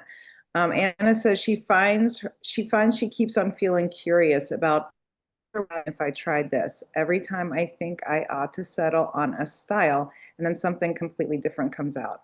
And I feel like when we're watching you paint, that is how you want to feel. You want to keep playing and exploring and doing all of the things, right? So that you aren't stuck in one space. The style thing is such an interesting idea, right? Like, my style is still here. I am the human being who is in love with discovery and new ideas and constantly pushing. That's my style. So I haven't, my style's not lost just because it looks different from day to day, because who I am is that person. But having a style, think about how much you've evolved as a human being in the life that you lived. How many things have stayed the same and they're constant for you, but also how many things you have a completely different outlook on than, say, you did maybe in your 20s or something, you know? Like how those big shifts have taken place in our lives. If we had committed, and I guess many of us have committed to things early on, I have also. But when you commit to these things, even they evolve. The idea of forcing a style to me doesn't feel creative. The style emerges through the doing, through the act of questioning. You land on what you like, what you keep coming back to. That's your style. What you leave behind, what doesn't fit you anymore. That's, you get to let that go. And to me, that's rich. That's also really exciting, because that's what art allows for, in a way that maybe a lot of life doesn't allow for. There are decisions that we make that we can't take back, and then there are decisions on a canvas that we can redo and redo and redo. I think that's pretty impactful. Gabe, is there a specific value range you like to keep in your playground? And how do you decide that? Well, not really. I have playgrounds that are light in value. This one was dark, believe it or not, it was bright, but it was dark in value. So sometimes I feel like maybe I want to do something light. Sometimes I want to do it dark. But the idea, the word playground really is something I try to stick true to. I don't like to overthink where I'm going with a piece, playground wise. I want to leave room for discovery. I want to have fun when I'm playing with paint, when I'm creating a playground. It needs to be fun. And so that's where some of that comes from, I think. It's just my decisions in the moment. I love how a lot of people are really excited about what you're painting. I just wanted to let you know that because I know you're looking at. Yeah, I can't see, but thank you. Thank you. And watching all of this emerge from the playground. And again, you are looking from a reference because there's some questions about that. Yes, right. he's looking at a reference. Right, and I'll share that with you. Oh, I lost my train of thought, but because it is mesmerizing, of course, to watch you paint as always. And it's really interesting. I think the reason is because if you could just explain a little bit more about your thought process as you paint, I think that would be helpful for viewers. Like, you keep switching back from these big shapes to these little details. And I think what I'm seeing a lot is a lot of negative space again, yeah. Focusing on negative spaces. Yep, absolutely. You're allowing the playground to show through. But then I think, then you switch to this little brush and you go back and would you say you're putting on the details like the highlights? Yeah, so like right now, this is, and I think maybe some of you have discovered it already and let me get rid of it and put it back. That's actually probably better. Right now, this is a hat. This is a figure. And I think a lot of you can already see that. So there was a point when this went from being shapes to being somebody. And it's easy for me in that moment to go, uh-oh, now I need to make it look like the picture. But I don't want to do that.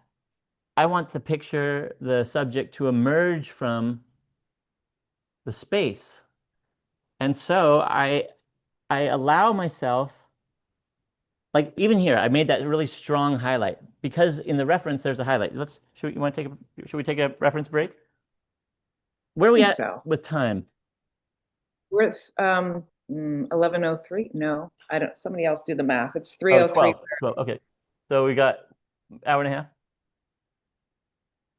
Yeah, we'll go a little further. I'll go a little further. I'm gonna leave you waiting just for a little bit more.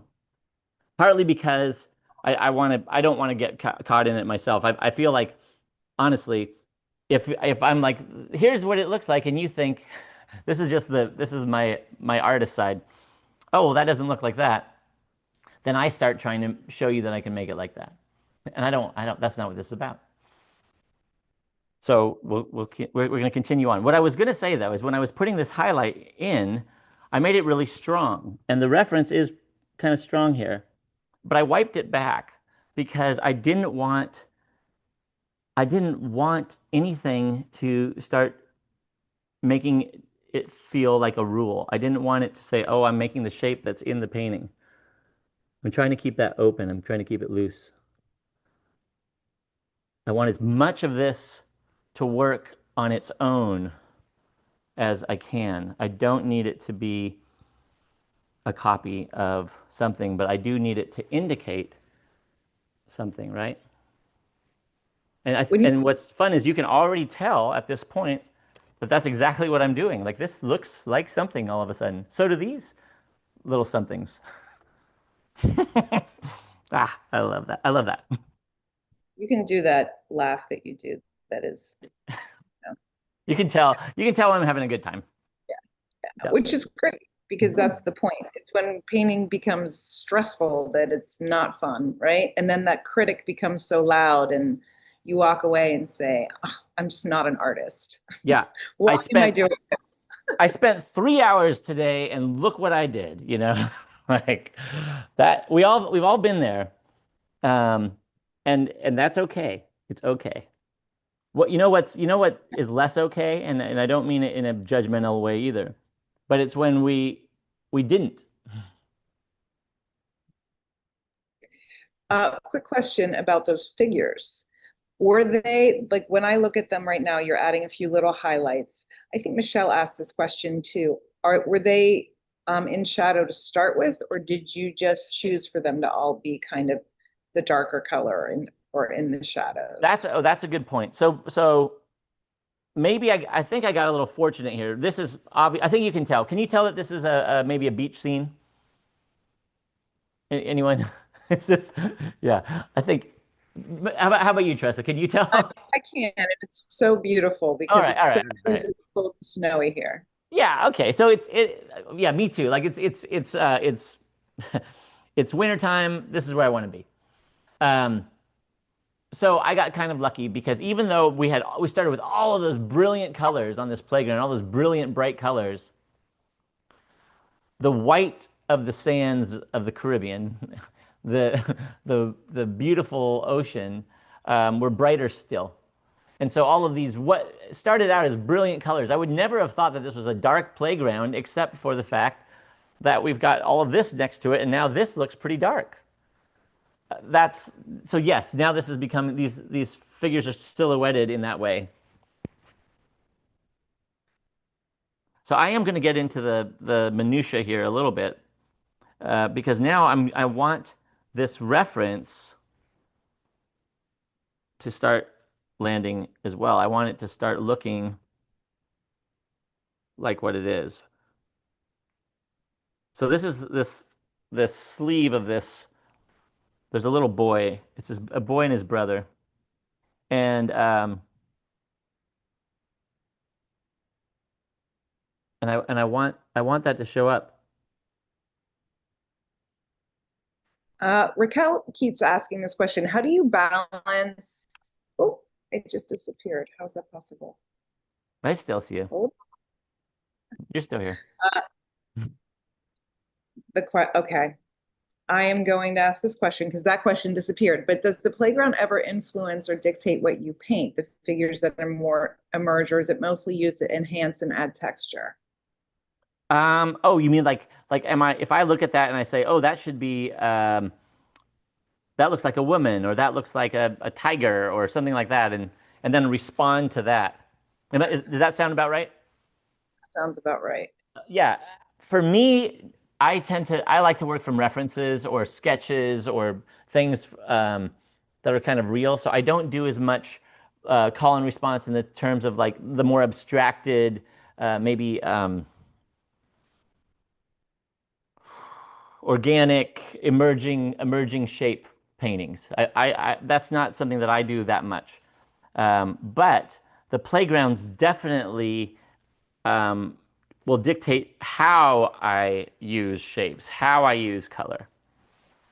So like in this case, this little boy here is, all of a sudden he has a red shirt. He doesn't have a red shirt in the image, but he has one here because the playground said red, and I liked it.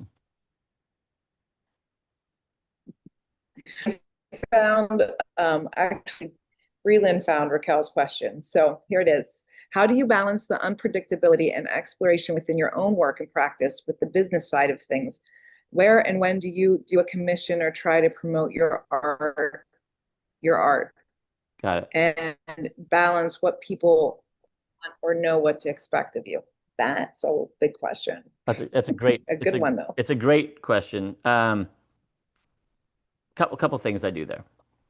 One is when I decide I'm going to make, say, a show for a gallery, I tend to come up with a subject for the show, and I'll do a dozen works for it or whatever it is, maybe more, but they're going to be built on that concept. So within my chaos, I'll slow down and say, this is the show that I'm building this is the consistency I'm going to create it with. Maybe it'll be as simple as I'm using similar colors for everything, or maybe it'll be the subject. I'm telling a story, a narrative. I have a narrative subject that I want to use. But when I'm done with that series, this is my personality. I can move on. I give myself permission to change styles, to shift my focus in any direction I want it to go, because the art is the thing for me. And sometimes it's tricky. I've definitely had good relationships with galleries where, because I changed how I was painting, or mostly it was like the subject that I was painting, it didn't fit for that gallery anymore, and that's okay for me. You know, and I can hear, I could hear how someone who's making a good living with a gallery might say, well, it's easy for you to say, but that was kind of, I've always tried to live simply and follow that muse. It's been really important to me. It's been key. Um, and I want to know what's around the corner. I want to know I'm more focused on that discovery. But yeah, the way to keep it for a gallery show, it's important to have consistency. It's important to create that relationship. And so I usually commit to them for a series or for a show or a concept, and I don't deviate too much from that concept during that process, so it does have some kind of formality to it, and it feels cohesive. And it's also nice to start with an idea and then and just commit to that series, but not feel. Sometimes people get frozen because they go, well, what if I commit to the wrong thing and I'm trapped? And I guess I've always asked, how come you're trapped? Let's move from that thinking. Try something different. Gabe, in your class you talk about a lot of different principles, and one of them is hierarchy. And Maureen was wondering how you use that concept here. So hierarchy is there's the word hierarchy kind of tells you a lot about maybe where I come from with those principles, but basically it's choosing something to lead. In this case, the palette was red. All of the other colors are not complementary. There's this one hero of a color that's winning the discussion. So even though there are a lot of colors here, red is the one that's sitting up and that we're taking notice of the most. And so that's one example in this painting of hierarchy. There are a lot more examples than just color, but the idea is to give something the lead. If everyone's yelling at the same time and clamoring for attention, it makes it tough. We don't know where to look. We don't know what we're supposed to enjoy. Of course, we can choose our own enjoyment, but this hierarchy, this idea of hierarchy, is the artist's job to help direct the viewer and direct the viewer's experience. So that's what I'm clarifying some of that right now, by kind of pushing the contrast. And this is pretty abstract still, right? But it's also kind of not.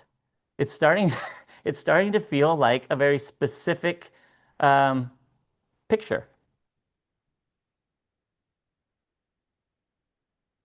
And I love how the values are getting lighter and darker and really pushing things back and making things come further. It's just magical. Yeah, we do talk, in Learning to See, I talk a lot about some of those concepts, especially about how you can move things forward in a scene, push them back. If you want the attention to come forward, you can do that using contrast, using color, using value. And that kind of control, that knowledge of control, makes it so that even if you potentially are working on a painting that feels somewhat frenetic, like this one, you can control where the viewer ends up. You can help them to see what you are trying to express.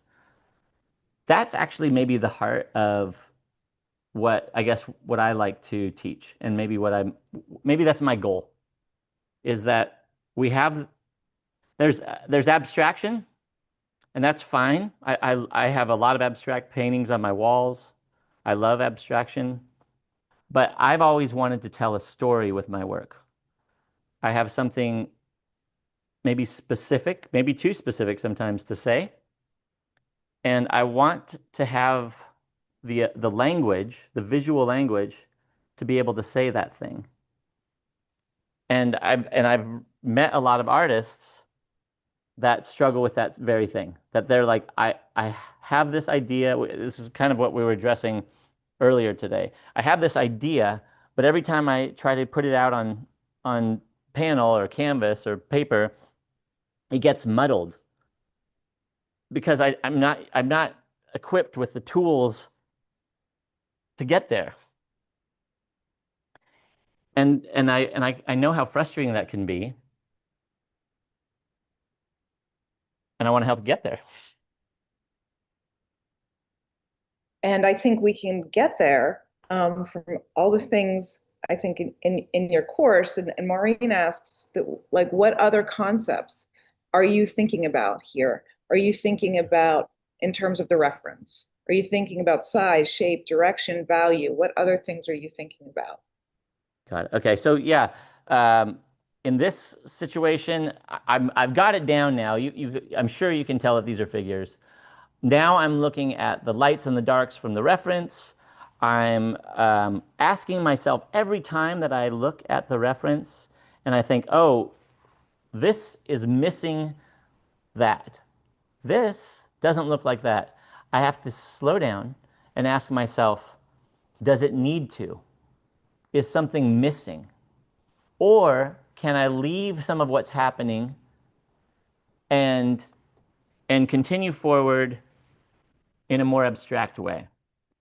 So that's part of it. But also, in order to record these shapes and for these to emerge so organically and naturally like this, part of what I have to be doing is looking at the shapes themselves.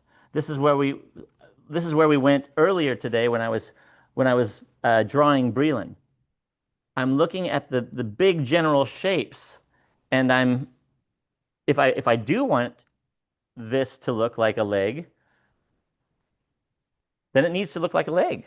I have to have the ability to make it look like a leg, and that's actually way less elusive than people think. I think a lot of people are scared of drawing, or they've struggled with it maybe for years and never been able to grasp it. One of the things I hear again and again is, oh, I really should draw more. You know, that it's like this should. And like I was saying this morning, it's not a should, it's an invitation into creativity. It's an easy way to do it. You pick up a pencil and you have everything you need when you have a piece of pencil and a paper. So there's that, but there's also a lot of different ways of achieving those things without having to go through some academy and, you know, try to just destroy your brain looking at a bust or a very miserable model that's been sitting there for too long. So yeah, I'm using, I guess, did I answer that? I don't know if that's, did I answer the questions? I look at form, I look at contrast, I look at value, I consider color, especially color. I love color. I wanted to go back to color for a second, and just something that really became more clarified in the past few years with you is that oftentimes I would start a painting just using colors I liked, like they were a choice. Colors were a choice. You know, you gravitate to, you know, the colors that light you up. Sure. Which is still true. But I think that what became very clear was that colors became about relationships to each other as opposed to just choosing colors that I liked. And that was a huge game changer for me, is learning about those relationships, whether the relationships between the colors were light and dark colors, or warm and cool colors, or a limited palette, or all the other things. So now when I create a painting, it's much more about how the colors relate to each other and create an emotion that I want from my painting than before when I used to paint. And I just think it's probably the biggest game changer ever in the paintings themselves. It's interesting because we do, I think that was probably one of the first aesthetic questions that any of us asked or were asked. What's your favorite color? And I remember for me, that was every time I got into that, it like became my identity. I liked purple. I think Purple Rain came out when I was really young, and I saw it before I should have probably. It had an effect on me. You wanted to dress like Prince. I don't know. It's possible. I'm not going to say I didn't. All I remember was this. Prince would come out at the club, late high school, and all of the footballers would go running off the dance floor, terrified of Prince. And I would just kind of slide into position because I knew that there was going to be about at least a dozen beautiful women screaming in seconds coming onto the dance floor. I was very aware of that. Prince had an effect. So maybe that's you really did. I concur. Yeah, you were there, you came on the dance floor, you were screaming. It happened. Sure did. So he had a way, and some really good bass. So I maybe held on to purple too long, but the thing is, I started to identify with these colors as almost personality, and then it was like, well, that's we're talking about the idea of a style. All of a sudden, if I didn't have purple, it wasn't my painting, right? And even that became kind of a strange crutch that I associated beautiful things with my favorite colors. And when I was able to let go of that, you won't see any real true purple in this painting. And I love purple still. But when I was able to let go of color and begin telling a bigger story than a one-note story, I want to tell you the whole story. I want you to have the experience of dark and light and good and maybe sorrowful. I want you to have the whole experience in a painting. And if it's a one-note painting, if it's about your favorite color or it's about your favorite subject, you've missed an opportunity to reach people on a different level. So that's where, when we understand how color works, when we understand how value works, and we can start to tell the story through this lens of maybe understanding instead of this is what I know, more like this is what I get to discover. That's a really beautiful place to be, and it tends to reach more people in a universal way. Yeah. Which Prince did. I think those guys just missed it. They missed it, and they missed it. They were afraid. They were afraid. That's true. I was not. But I didn't also have football to fall back on. Your paintings feel like a little red Corvette. I mean this one, yeah. They have a lot of emotional impact. They move too fast. I think you kind of do with color what he might have done with music. Oh, damn. I mean, I love that, Tressa. You keep coming with those comments and Oh no, somebody was saying they loved the Fauvists, and I commented how you loved the Fauvists too. Oh, that's such a good. Okay, yeah, let's go there. Let's talk about the Fauvists, whatever you might want to call them. Right after the Impressionists, these guys got together. Andre Derain, Matisse was one of them. And they started painting with whatever colors they wanted, and painting like the experience. It wasn't just the experience of being outside like the Impressionists. It was what that felt like to be outside. They were using color to do it.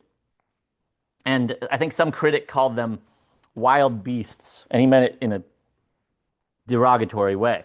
Of course, like they have no restraint. They've got, no no discipline, and they of course liked it, which, that's fun. So they adopted the name Fauvist, and in high school, which is really a wild beast kind of a time, I discovered them, and I was so just mesmerized by the energy that their work brought to the scene. And what's interesting to me is that, we're in this digital age where there's AI, there's all these distractions, there's all of this, forward, I guess it's forward movement. But when I look at those paintings from that time, they're still some of the most dynamic and expressive paintings ever created. How is that? So I don't need to go forward in that same way. I really want to be in this process, right now, expressing that. I mean, I'm getting pretty close here, I got to admit. Let's see. Gabe. Yeah. Did want to tell you this on a side note. Don't Yeah. let it go. Somebody did say it reminds them of a David Park painting. So there's Okay. that. Okay. Oh, David Park. I know you love him. I do, but okay, but let's go backwards.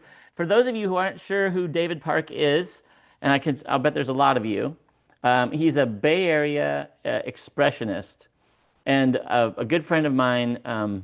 Some of you might know who Nicholas Wilton is. He and I worked together for a while.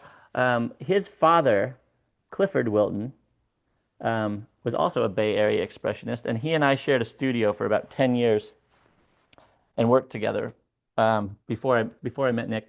And he introduced me to David Park. And at the time, I hated that work. When I saw David Park for the first time, I was like, why is this? First of all, why is this published?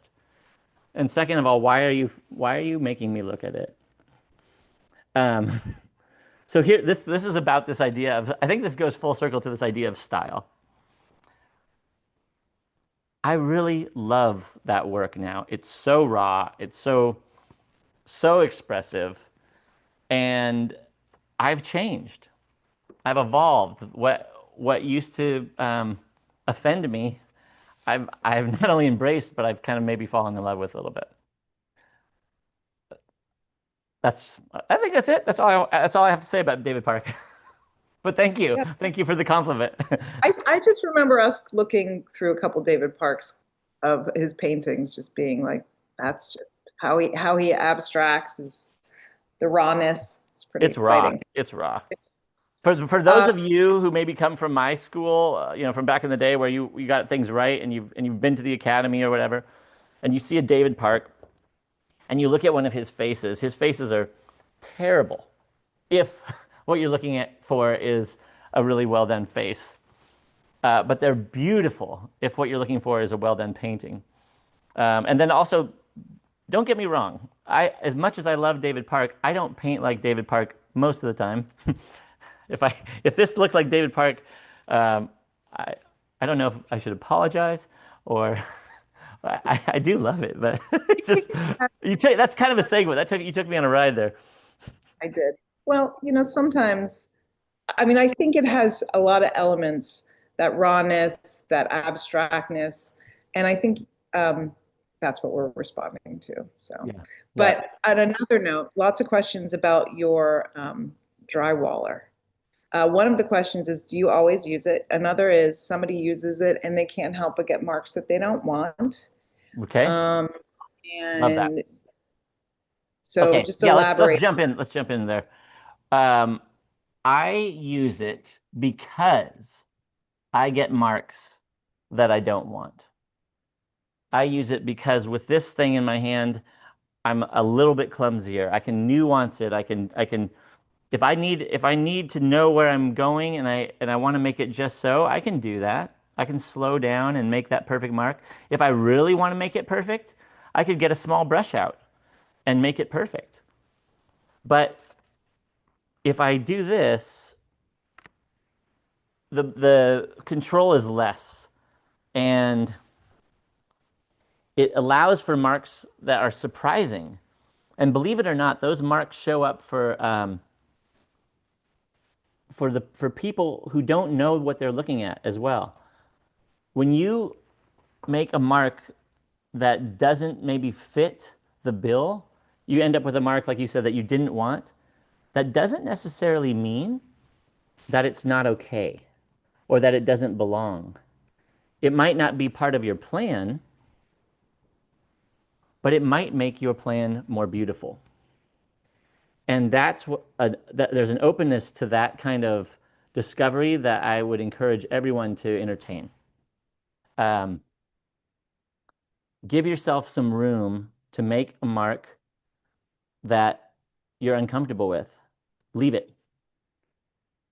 See how it feels to just sit with an opportunity for something new. The little extraneous lines that stick out when the paintbrush goes too far, all of these different moments are what the viewer gets to respond to and engage with in a way that surprises even them. You're looking at this and you're going, what is that? And that's okay. You can come back to it and say, what is it again and again? You might not know and you might never know. I think Degas is a really great example of that. He's known as an incredible draftsman, but he'll have these squiggly lines over the top of a beautifully painted face.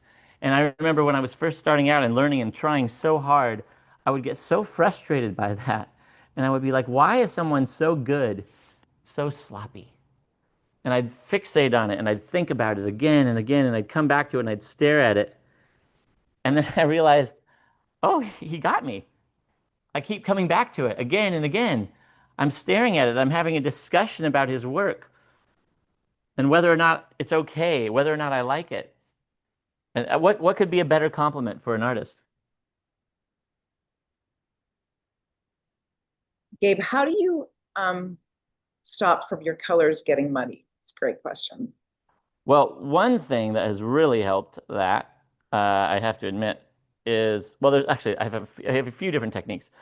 One of the main ones is acrylic dries really fast. This is acrylic.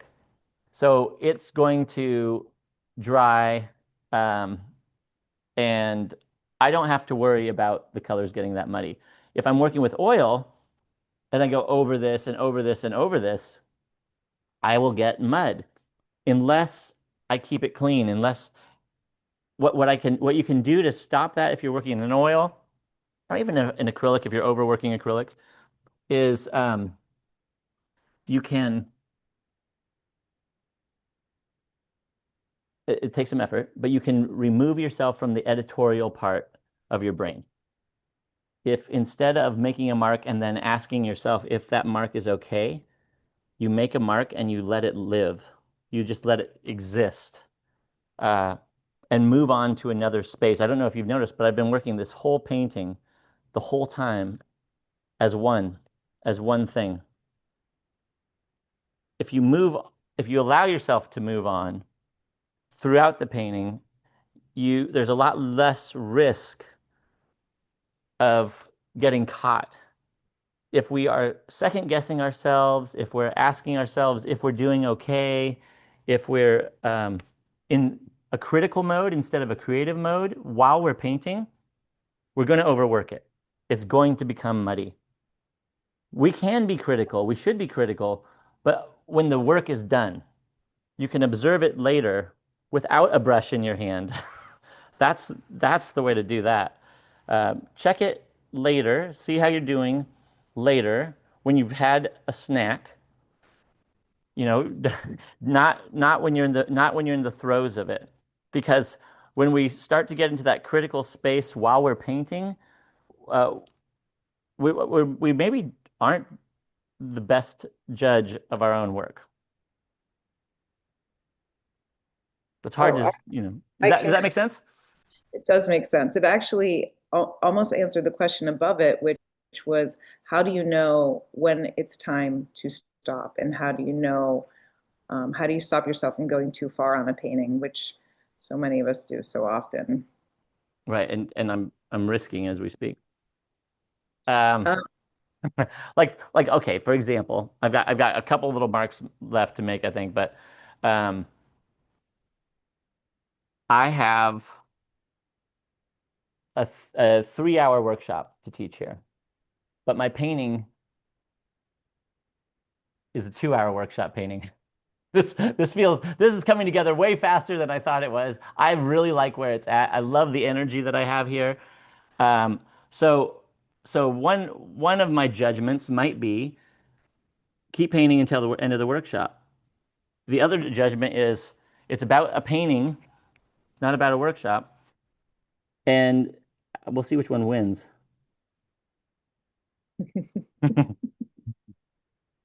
It's pretty close though for me. talk about transparencies and gel mediums, if you use them, if you thin your paint, Oh, or you great. just Great straight question. from the. Yeah, so I definitely I love gel mediums. There's so many different processes here. This is like in a very immediate, almost alla prima process that I'm working in today. You're seeing every mark, you're seeing the whole process um, without like a lot of sanding or adjustments or dragging or removing. Um, Gel medium is a great way of fixing this layer so that when you come back with the next layer, it stays put. So I really like that. Um, there's leveling gels. There's so many different wonderful, especially in the acrylic world, so many different tools out there. There's also a lot of ways if you're an oil painter. It took me a lot of adjusting to say, all right, I'm going to work with acrylics. I used to just do them in big outdoor murals, and that was kind of it. Like it was for function, and I hated them. I thought they were like the worst kind of oil because I was treating them as if they were supposed to be oil. When you realize that the acrylics are acrylics and oils are oils, the world gets so big in the painting realm because you can use them both as long as you use acrylics first, and it's just it's pretty magical um, what's possible with both oil and acrylic together. Gabe, I know that you said that you're close to done. I think if you would maybe it would be helpful to at some point look at that Yeah, reference let's and let's just let's talk do it. about, Let's do it. I think let's and shift. let's talk about some of the decisions that you made to keep, to stay, the value changes, the negative space, all that stuff. I think would be interesting to Okay, talk great. about. So here's a painting. I think. Thank you, Tressa. Tressa looked at me. She knows me. She's like, Gabe, that one's done. Maybe you didn't think that, Tressa, but I think you thought it. That's good enough for me. I think I'm done. This one's done. I like this. I love the energy that I was able to maintain here. Um, and let's look at this painting or this reference. This is a picture I snatched um, in the Caribbean. So here it is. It's pretty candid and it's pretty straight up. I didn't deviate that much from the reference. There's a kid, there's his little brother, there's a couple of other people, there's some busyness here. Now, for all of you detailers and all of you little brush people, what would have happened to you if you had gone back here? What would have happened? How many 12 hours would you have spent right there? What a nightmare. Uh, we get it. We all get it. We've all done it. So this is me looking at the big idea and allowing for that to come through and to tell a significant story about the shapes. Now, I'm pretty true to the forms. Even this crazy bit of chaos, right? Is this. This doesn't make any sense. And a lot of you might think, well, then get rid of it. And you certainly could. I could just get rid of that. But I actually picked this out and I cropped this in from a bigger image. Let me see if I can undo. No, I can't. Yeah, Anyway, it doesn't matter. Anyway, I cropped it in from a bigger image because I was looking for a composition that I would enjoy. There's a big shape here.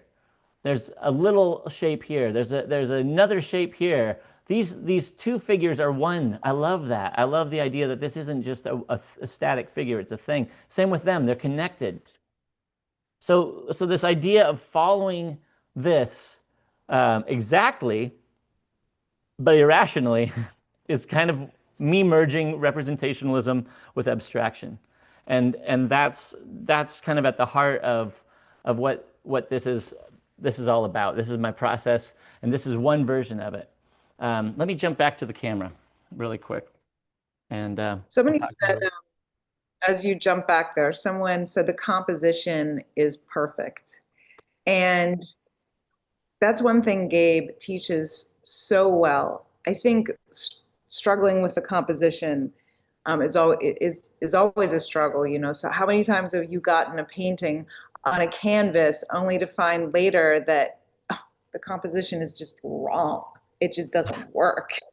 And I think you pretty much, you teach composition so well. And I know you don't have time to go into it right now, but you know, with the notan studies and the thumbnails, and you know, you just do a great job of that. And it just comes naturally at this point. So thank you.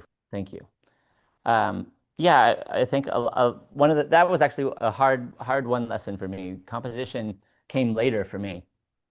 I came from a kind of a classical training. How many of you, if you're online at all, you've seen a realist artist with these incredible, they're actually studies of, you know, a model standing there on a stage with a staff, or a nude laying on a uncomfortable looking box, and they're perfectly done.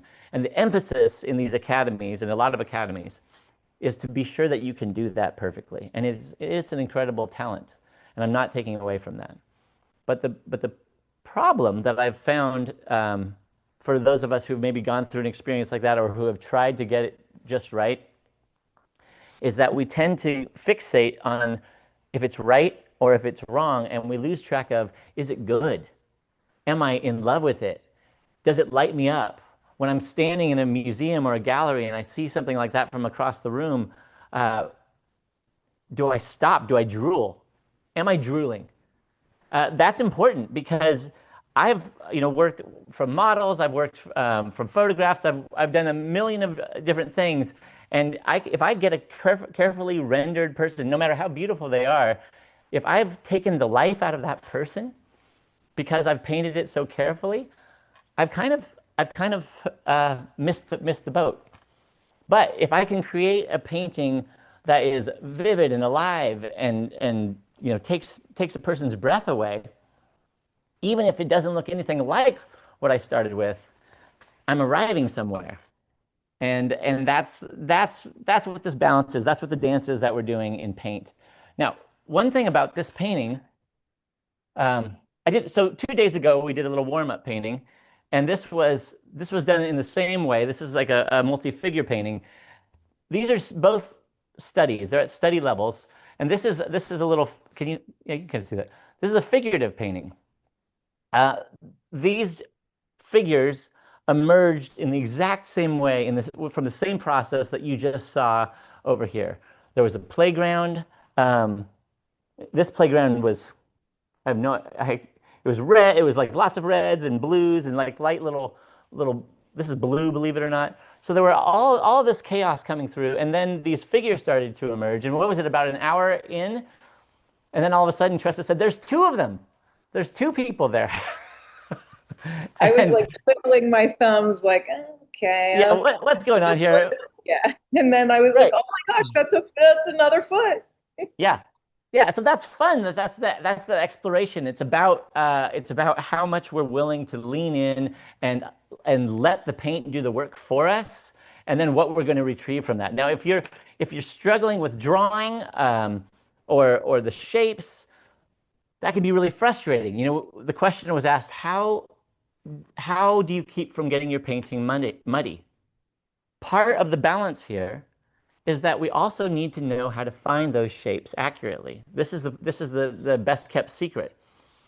We also need to have access to the real forms, to the real shapes. So in learning to see, I also teach form. I teach like the function of being able to draw well, but you don't have to start there. There are a lot of ways to get to drawing well or to get the image up on your canvas so that you can begin playing immediately with paint and exploring the bigger question, which is composition. And it's also like the most neglected question. If your painting's well composed and dynamic and harmonious, maybe with a little bit of discord here and there, you're going to have a painting that keeps people's interest and keeps them attracted and keeps them going. If your painting is well rendered and every blade of grass is shaded, but it's not well composed, the values don't work, there's not harmony, there isn't a conversation going, then no matter how many thousands of hours you spend on it, and I have done that, you're not going to keep people's attention. So that's kind of what we're talking about. I don't know if you noticed, the other reason I didn't want to show you the reference, I touched on it briefly, is that in the middle of that, there had to have been a moment where even you felt a bit despondent for me. Like maybe, like what the hell am I looking at? I don't know. There's a lot of color. There's some colors. They look interesting, but this is not for me. This is not the direction I would go. And for all of us who are on the other side of that, as painters, we're going to go through that same experience. And we have to be able to trust that we can go through it when it's in that ugly stage, when it's in that dark stage, that we can take a breath. I'm very snack based, so have a snack. Like during our eight minute video, I ate a full chicken salad sandwich. So maybe you need that. I don't know. That might be you. Before you get critical, before you put the critical brush down, step back from it, get out of that critical space, have a snack, take a walk around the block, come back to it, and then you'll have the tools that you need to look at it critically, but not in a judgy way. The tools can get you to that next step if you're blocked. Turn it facing the wall for a second if you need to too. But when we try to paint from that place of frustration or self-critical voices, we inevitably drive it toward mud. So that's a big part of it. So true. Okay, so let's see here. Like self-sabotage. Yeah, it's a bit like self-sabotage. It can show up in other parts of our lives as well, but it's particularly fun when it shows up in front of the canvas. It can be a little rough, and I also think like one of the things that I've found is that when this is a safe space. Working in a studio, working on your paintings is a safe place to land.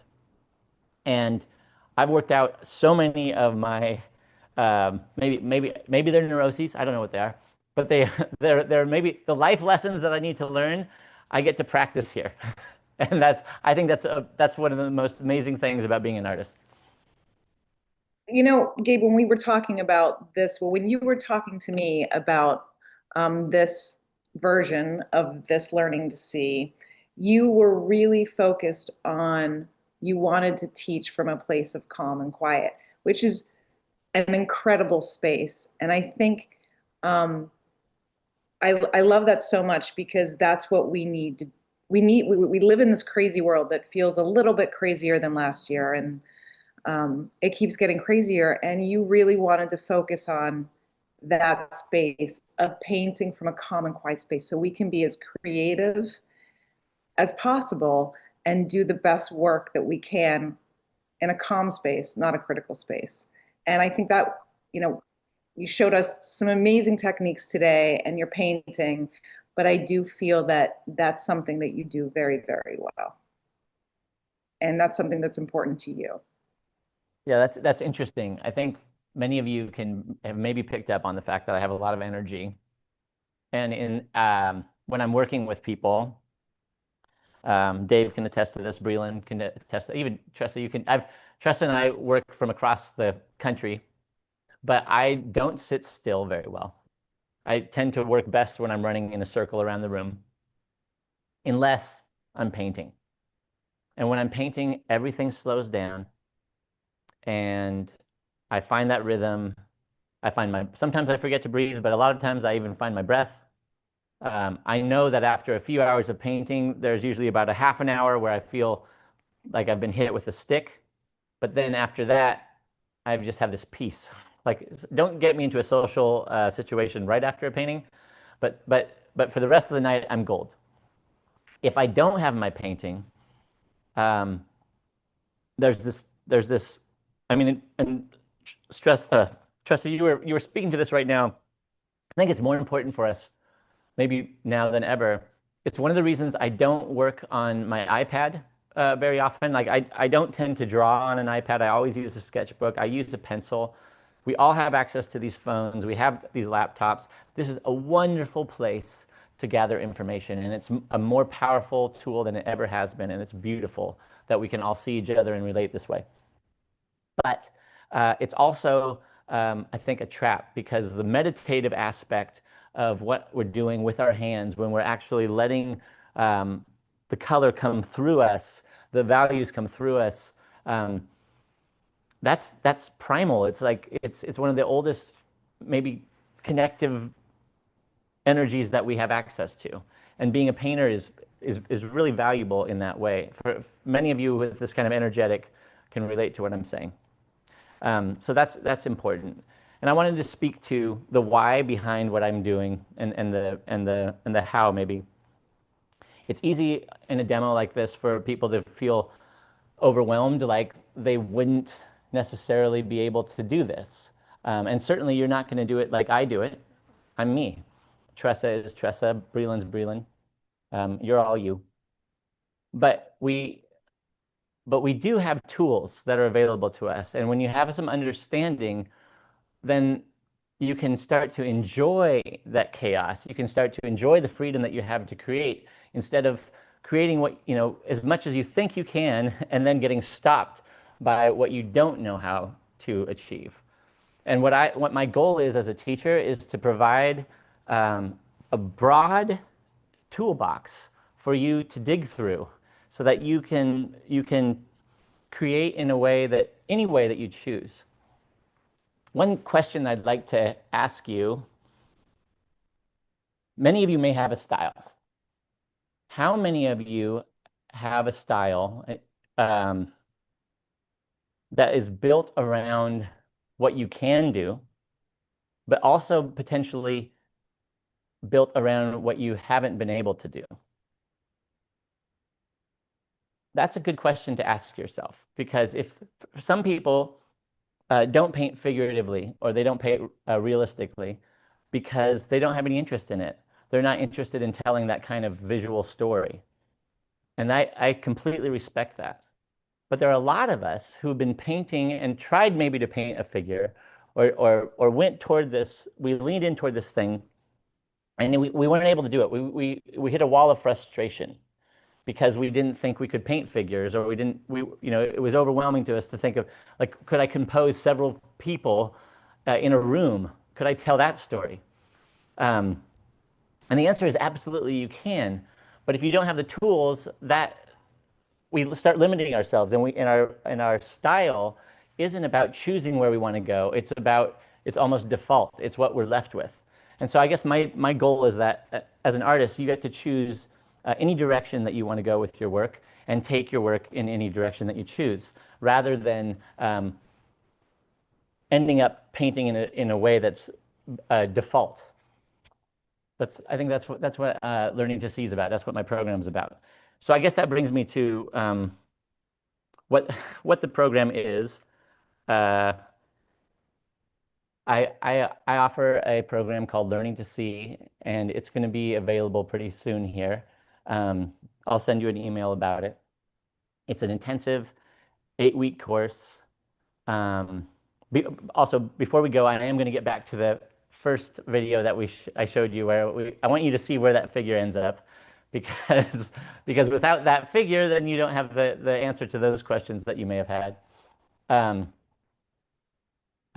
It's an 8-week course, and we go through value, composition, color, atmospheric perspective, how to move things forward and backward in space. We work with ways of even placing figures in perspective without using what what do they call? I don't even. I actually do perspective very fluently, but horizon lines or there's a horizon line, but no perspective points. It's not geometry. It's not graphic. It's organic. So I teach you how to move figures around in a way that is natural and organic, but still works for the eye, so that you can create big space. We also get into the But figure. wait, Sorry, I sorry. just wanted to say, yeah, about your perspective teaching. We were just had there was a advertisement for a course by this amazing artist, and the perspective was so wrong. And I said to Gabe, I'm like, Gabe, how is this even possible? I mean, I do just have to say you're the only person out there who teaches this perspective. It's invaluable. It's great stuff. Great stuff. Because it's really hard to teach. And just saying there. Go ahead, go about your business. What's Okay. next? I mean, all What is right. Thank you, Tressa, I'm glad you dissed that person anonymously. I did. That's good. But yeah, anyway, there are a lot of amazing artists out there. Not everyone has the full set of tools, and you can still go a long way without them. But it is really nice, and it feels very comforting when you actually have a grasp of what you're working with. So so that's one of the things I get. I think probably one of my favorite parts of this course is color. My approach to color is, I haven't seen a lot of people use my approach to color. There are a lot of tonalists out there who use dark and light values to find form, and there are a lot of other ways to do it. One of them is through color and color temperature and the understanding of how that works. So we get into that a lot. We get into the form and how to create dimensional form that's not reliant on light and dark. Like, imagine a pear, right? You have a pear and you put a light on it. Now you can copy this pear in a painting, but what if the pear moves? Excuse me, what if the light source moves? Is the pear still there? Yes. So I want to show you like the sculptural way of seeing things so that you can see the dimensional way of dealing with forms. There's atmospheric perspective that we tackle, where there's a lot of range that you can get into with landscape. And people tend to, be overwhelmed by a forested landscape where everything's green. As an artist, you can take control over that and push things backward and forward to create a much more dynamic scene. And if you were to introduce figures to that scene, you could go even further. So all of these elements are part of what I'm teaching, including the demonstration that you saw today. And that's what this 8-week intensive course is about. I think I'd like to. Sorry. Questions are coming in. One of them is if you're a rookie. Yeah. How does rookie? There's been a lot of rookies in my course, and what I love about a rookie is that here's the bonus. If you're a rookie, even if you don't see yourself this way, by signing up for a course like Learning to See, you're giving yourself permission to go beyond that stage. And there's a kind of bravery in that you deserve. I have had absolute beginners that have really blown my mind, and I'm not going to take personal credit for this. I gave some tools and some guidance, but a few of my artists, they're artists now, but they were rookies, and they started with very little to nothing, and they took on my course and they devoured it. And by the way, it's an 8-week course. We do four call check-ins after that. So it's like 16 weeks over the course of the whole thing. But then you have the whole thing for an entire year. So this rookie just dove in, devoured my course, asked the questions, submitted her paintings. I made adjustments. She did an amazing job. And there's actually a few of them, but I'm thinking of one particular story. And she ended up, the next year, she ended up having a solo show. And she was very successful. She sold paintings. The point I'm trying to make is that I do have the tools. I can help you steer. But what she showed up with was her passion. And I think we all have that. And especially if you've been maybe missing it for a while because you have had, life's gotten in the way, it's really nice to be reminded that it's available to you, and that you still hold the keys to all of that. And it's a lot easier though if you have some answers. I went through the traditional route of learning with my painting, and it was helpful. Obviously, I've done well with it, but it took a long time for me to actually undo a lot of like the dogma that I experienced in that learning, and the creativity kind of was slow to flow. So the course that I've designed is the course that I would have loved to have had 25 years ago. Um, because it streamlines that process, and it makes it possible to do something in 8 to 16 weeks that maybe took me a year or two. And then if you go through a whole year, that's where I ended up 10 years into my career. So I guess that's what that's about. I'm going to shift over to that video now. Wait. We can come back to this. You got one more question? I do. Okay. If you want to sign up for your course, does it offer feedback?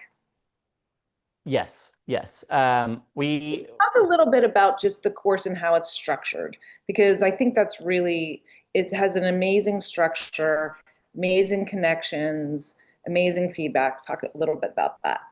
Okay. So my course, like I said, is 8 weeks. At the beginning of each week, we release it's somewhere between 10 and 20 videos, and they're not long. One of the things that I'm really cognizant of, there's a ton of courses out there right now that say thousands of hours of content, and that's not a bonus. I mean, for any of us who have real lives where you're actually like busy, thousands of hours of content is not something I want to pay for. I want to pay for learning, not content. And so I've created videos that are, I believe, very concise, no longer than 20 minutes each. Some are 5 minutes, but most of them are somewhere between 10 and 20 minutes. And I walk you through, there's a set of videos each week that you'll get. And I walk you through the process of that week. Each week has a subject. And at the end of that week, or during the beginning, middle of that week, you can submit some of your work to be reviewed. And we may not be able to get to everything, but we select the work that we feel will answer the questions most broadly. And honestly, at this point, we've managed to pretty much hit everybody. So we really scramble to if you submit your work, each person gets to submit one piece that they have questions about. We try to make digital adjustments to them so that you can see how you could better use the lessons that you've been working on during the week. And then at the end of the week on Fridays, we have a live call just like this, starts at the same time. And we've had some you Australians, and so just so you know, it doesn't mean that if you're in Australia, you can't handle this. And and some wonderful Australians, by the way. And I go over the adjustments, and I usually do demos as well to further kind of expand on the lessons of each week. So it is very personal, and there is a lot of feedback. We also have a private Facebook group that only the members of the Learning to See community are part of. So you can post your images there, and your colleagues can also, safe space, can also jump in and help each other. And they do. And the communities that have formed out of Learning to See have been incredible. And there are a lot of people who've been in the same communities for years. So that's a big part of the process. Tressa has a very different take on her work. We're aligned, but she goes into more of the well, Tressa, I don't want you to speak to it, but she also offers some community-based learning that I just find fascinating. You want to jump in there, Tressa, a little bit? So we have a couple calls during the time where we talk about creative blocks and things that get in the way that are very easy to unravel.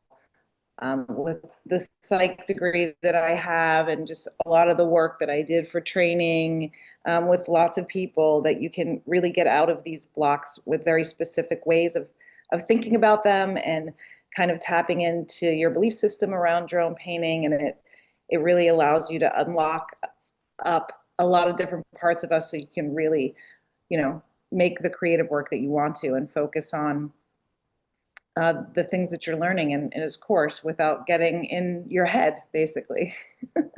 Right, So right. that's been a lot of fun. When I Yeah. asked you, as a group, how many of you had had this experience, and you see the the kind of the universal experience as artists that we have, it's pretty powerful to know that there's some answers that just haven't been available, and that we all can find ourselves in these same places again and again. So being able to get through that space mentally, getting past that mentally, is really profound. Um, so yeah, that's kind of the overall arc of the community. At the end of 8 weeks, you'll have done so much work, but I can tell you there's a lot more. That's why I leave, I give you the whole course for a year. So what I do is I let you just kind of absorb it, review it, and then I come in 4 more times over the next 8 weeks, another 8 weeks. A lot of courses will end and they just leave you kind of like, now what? I've never liked that feeling of just like kind of cold turkeying somebody. So so in my course, you go through the information, but sometimes it takes a little longer to absorb all of the things that you've learned. And so this is a way of kind of giving you a buffer, and you can take some time in your studio on your own with the community to kind of work through things at your own pace, and I come in and check in with you, giving you some space to learn. I think that's a really important part of what we do.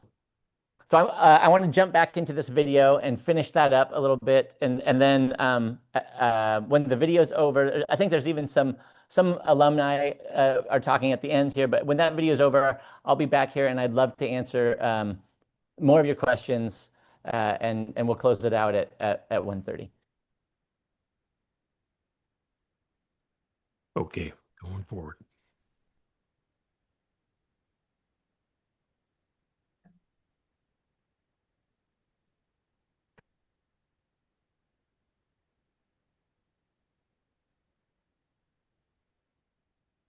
What I love about great painting is the passion that is infused with.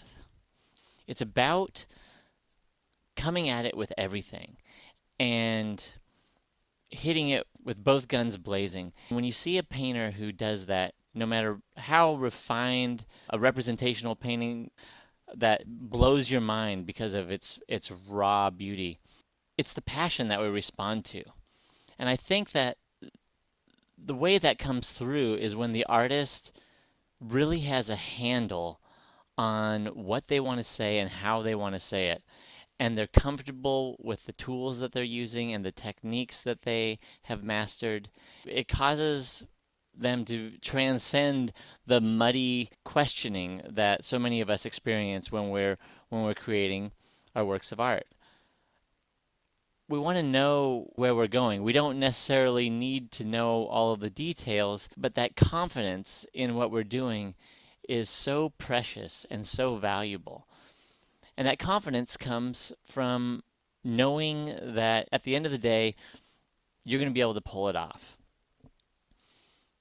It takes time and effort, but I've discovered that it doesn't take as much time as I thought.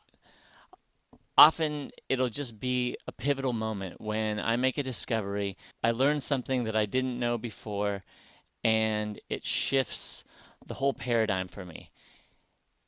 All of a sudden, with this new information, this new perspective, my art gets richer and I take a leap. That's happened for me over the past several years, time and time again. I painted realistic paintings and I learned how to paint them very well, but there came a point when that wasn't enough. I wanted to go beyond the surface, beyond the reference. I didn't want to be trapped by what I saw, and I wanted to begin to communicate something that was inside. This merging of the two styles has been pivotal and transformational for me. I love the direction my art is going.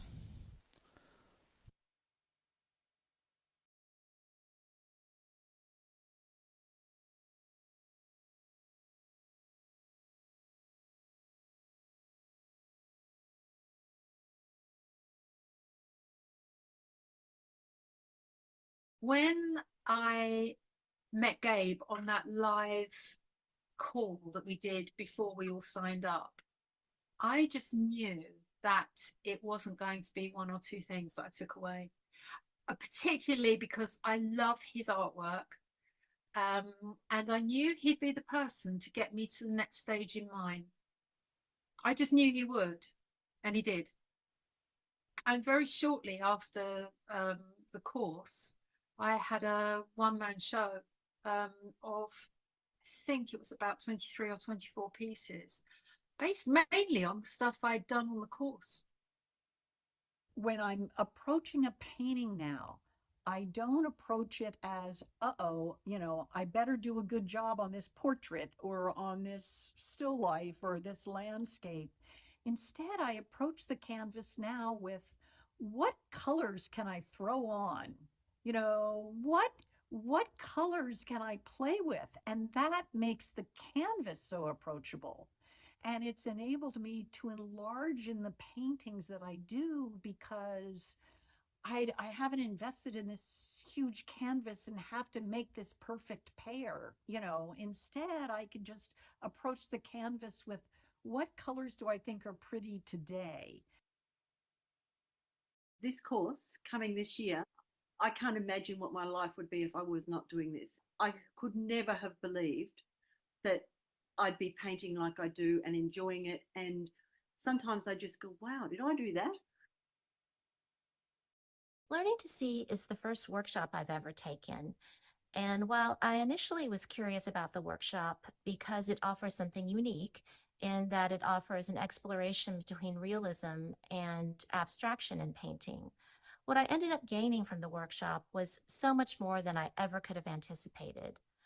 When I was a kid, I thought I wanted to be an artist, although I probably didn't really know what that meant. I did, however, end up getting a degree in painting, and for a number of different reasons, became a lawyer.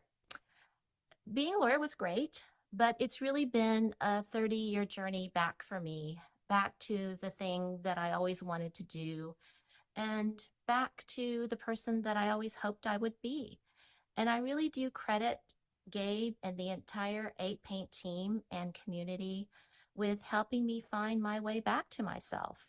Not only did I learn a whole new set of tools, strategies, and approaches, but I also discovered this sense of freedom and permission to keep doing the thing that I'd always wanted to do. And I remember thinking at the end of the course, where have you been my whole life?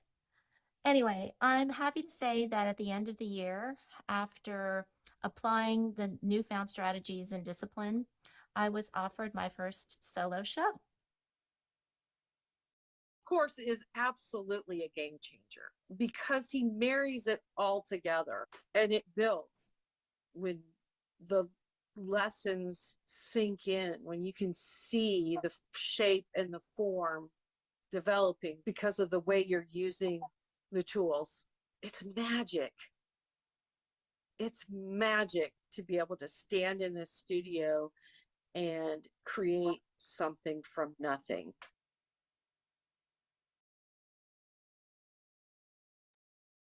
Oh, wow. Okay. That was always nice to hear. Appreciate it. Okay. So now I'd like to open this up for questions. And the way we'll handle this last part is, Tressa, if you can just, you could even call on people if you want to get on camera. If you do want to get on camera, let's just try to keep it pretty brief. One question, one specific thought, and then I can respond to it. And what I'm going to do, it's definitely not, it's just my way of focusing, is I'm going to continue my 21 a week. I got to get 2 more of these in here so I can make my 3 a day. And so I'll answer my questions while I'm drawing. It just makes me feel good, and I think it'll make you feel good as well. So Tressa, do you have some questions that have come up over the, I bet there's a few. And thank you also, everyone, for all the thank yous. I really have enjoyed this, and I really appreciate you being here and taking the time out of your day to tap into that creative part of you. It's important. one question was, do the lessons build on top of each other? Are they sequentially, like how? One of the first things that I talk about in learning to see is a concept that I believe deeply in, which is that learning is not linear. And so, yes, in some ways, the lessons that I teach in learning to see over the 8 weeks are sequential because the learning everything complements everything else. But you will probably learn something at week 6 that will change the way that you approached week 2. If what do you think, Sharon? I see you on the camera. Is that a good description? Yeah. Maybe Sharon can answer this one because I think an alumni would probably better answer it than I would on that. No pressure, Sharon. Yeah, unless you don't want to talk. I mean, it's not like being on the spot. Yeah. If that mic doesn't come off, that's fine too. Oh, it's funny. Yeah. Well, oh yeah, Sharon, I think you're still muted. So yeah, maybe is that Dave? Is that because everyone's muted or? Oh, I'm there now. Oh, there you are. There you are. Hi. Yeah. Sorry. Thank you. Okay. I know. Just for the record, I didn't tell Sharon that I was going to call on her, so that's not very nice. But I saw you there. I apologize.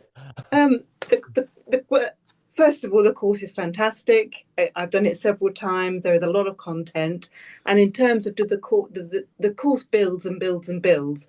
But as Gabe said, you're learning things in later weeks that make you reflect on things you've done on earlier weeks, and you're learning several years later after you've done the course. I'm actually learning stuff that you're telling me now. I'm thinking, yes, I remember that. Yes, that's good. That's, there's lots of learning.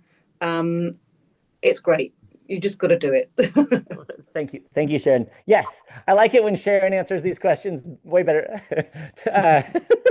I'm sorry, that wasn't fair, but that's the best that I could do is just to call on Sharon. That's first of all, thank you, Sharon. Sharon does incredible work. I think Sharon, you and I signed up this same year, maybe 2021. And we've been doing it ever since. So it's been great. It's great to see you again. A question, where did it go? There was a question about references, if you provide references. And before Gabe answers this, I just very quickly want to say that the very first part is a little bit about references, and you are so inspiring about choosing your references. And oftentimes, a lot of people have walked away from this course with a body of work that actually works together, which is really hard to say for other courses, that you end up with this incredible body of work that works together and that you can put a show together with. And that's it's your own, it's your references. That's what's crazy about it. I want to jump in on that one. One of the things that's really important to me, and it was a hard-learned lesson because I used to borrow, references from magazines, which is fine. You can definitely do that in part. But what I realized was that as an artist, I wanted to communicate, right? That it's a visual form of communication, and if your teacher is providing references, sometimes that's a great learning tool. And I do that in some of my smaller courses. But if I provide references in the bigger sense, I'm not encouraging you to use your artistic voice or follow your vision. I'm asking you to copy mine. And so we really get into this idea of how to access what it is that you want to say in your work. And I think it's a really powerful tool to walk away with. Yeah, it really is. Another question is, somebody says my realism effort around figures have become trees. The magic of the human form escapes me. Should I give up? And do you talk about the figure during the class? Yes, I do talk about the figure during the class, absolutely. I also talk about trees. But I am a figurative painter. I do love working with people and figures. I do talk about landscape and the principles behind landscape and perspective in the course as well, quite a bit. And I've had some landscape artists take the course, and two versions of that. One is they've been thrilled by what they learned about the landscape in the course, but the second one is that many of them have also found that they did really enjoy the figure. They just didn't feel comfortable approaching it because of the limitations that we talked about earlier, where we say, this is what I'm interested in. Is that a default interest? Is it because you're uncomfortable with the idea of doing this thing, or you just have no interest in it at all? It can be a little bit of both. So yes, I do tackle trees a bit, not much, but I tackle the concepts behind landscape certainly. But then I do there's a lot of focus on figure. And there's also, you learn a lot of different ways to help draw the figure if you don't know how. Right. So it doesn't have to be a no, I can't do that. I've tried that my whole life. Even as an artist, I'll be brazen. You might be a professional artist and you've struggled with the figure your whole life. I have some solutions that can get you past those hurdles in a way that is really accessible and really rewarding and feels good. So I don't. That's not a limitation that you can assign to yourself. I refuse it. You're welcome to enjoy a bigger experience of art for sure. But yeah, I do tackle some figure stuff, and I think the bigger part of this, and this is why maybe the landscape artist, the figurative artist, even the abstract artist can enjoy this course, is because I do tackle composition, I tackle design, I tackle color, I tackle the interplay of materials and approaches, and so whatever your love of painting arrives, wherever that arrives, I think I have something that can help enhance your process and the way that you tell your story visually. Just a little clarification. Somebody asked what day and time of week, or what week and time, what day of the week and time, and just Okay, yeah. So we're talking about the course. Yeah, I release all of the new content. The first couple of weeks I release it on Monday, and then I think we'll try to probably even move it up so you can even work through some of the weekend later on. But certainly all the course content gets released on Monday, and then you have all week to work through it. And then on Friday, we have a live Q&A. But all of the calls are recorded. So even if you can't make a call live, like say you're in Australia and it's 4 a.m. and you just don't want to get up that early, I don't blame you. Although I've met some Australians who were up at 4. It's recorded, and you can submit your questions in advance so that I will even address your questions on the call, even if you're not there. It's very accessible that way, and this course is meant to be done at your own pace. I have had a ton of students who've actually had to travel for some of the course and weren't able to make some of the calls and still love the course. I've even had some students who tuned in, from Greece and Spain and wherever they were in the world for the call, and said that taking the course while traveling was one of the best things that they'd done. Thank you for that clarification. How about so 2 questions about how big the course is? We are, I would say it's like a mid-sized course. We try to get to everyone, and so far we've been able to do that. I think last year, we had 90 to 100 people, and that might seem like a big course, but some of you are going to be just like you were on this call, where you haven't made a comment, you haven't raised your hand, you're just absorbing the information, and some of you are going to be very proactive and making a lot of comments. And that community is the same. It always feels intimate. You know people by name and by what their art is. There's a lot of camaraderie. It's not a big course. It feels very personal, and that's one of the things I love about it. And the Facebook group is amazing as well. if you choose to want to be part of that community, it's there for you. And it allows for so many opportunities for us to work closely as a group. And we support each other and offer advice to each other. And it does really feel very much like a supportive group of artists. I actually just heard something recently, which I thought was amazing, that your success as an artist depends on how many artist friends you have. I read that somewhere. Whoa. Yeah. That like if you're alone in your bubble, Right. you don't have as much outward success as an Your artist. your echo chamber. Yeah. So you immediately have like 100 new art friends to support you From through your all over the world.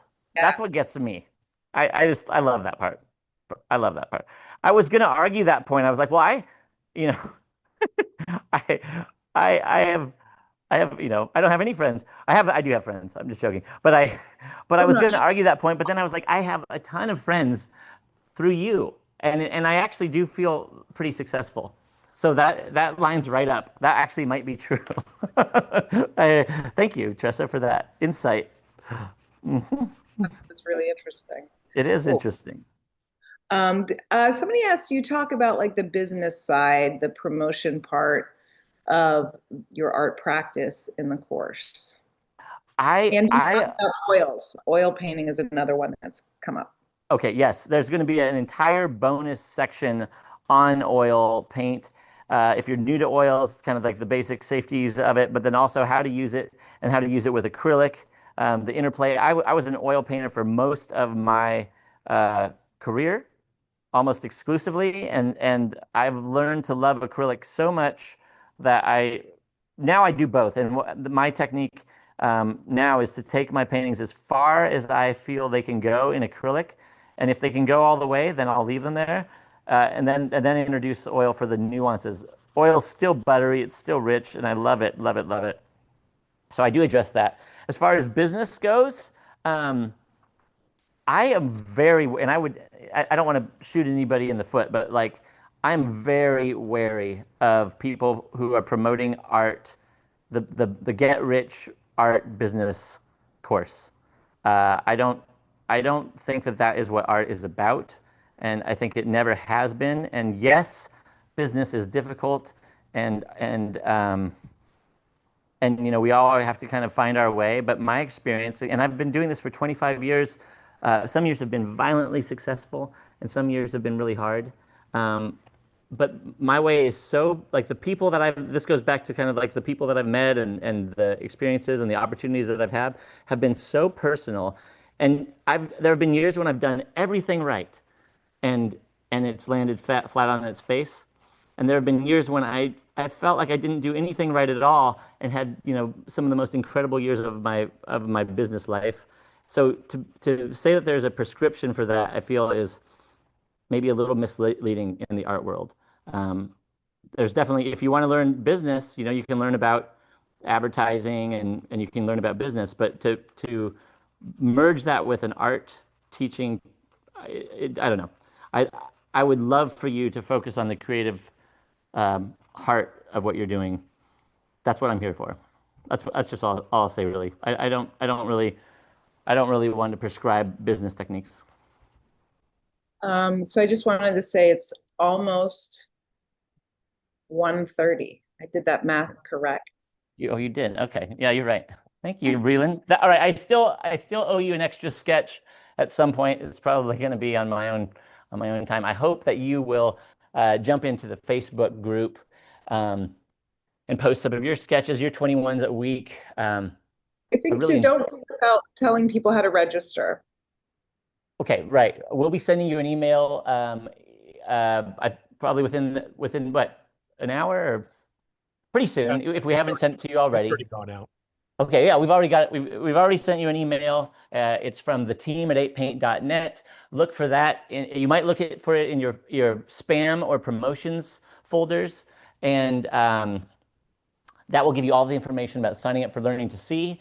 It will describe everything that I described here, and give you all the details. So I really appreciate you being here. I appreciate your your love and passion for your art.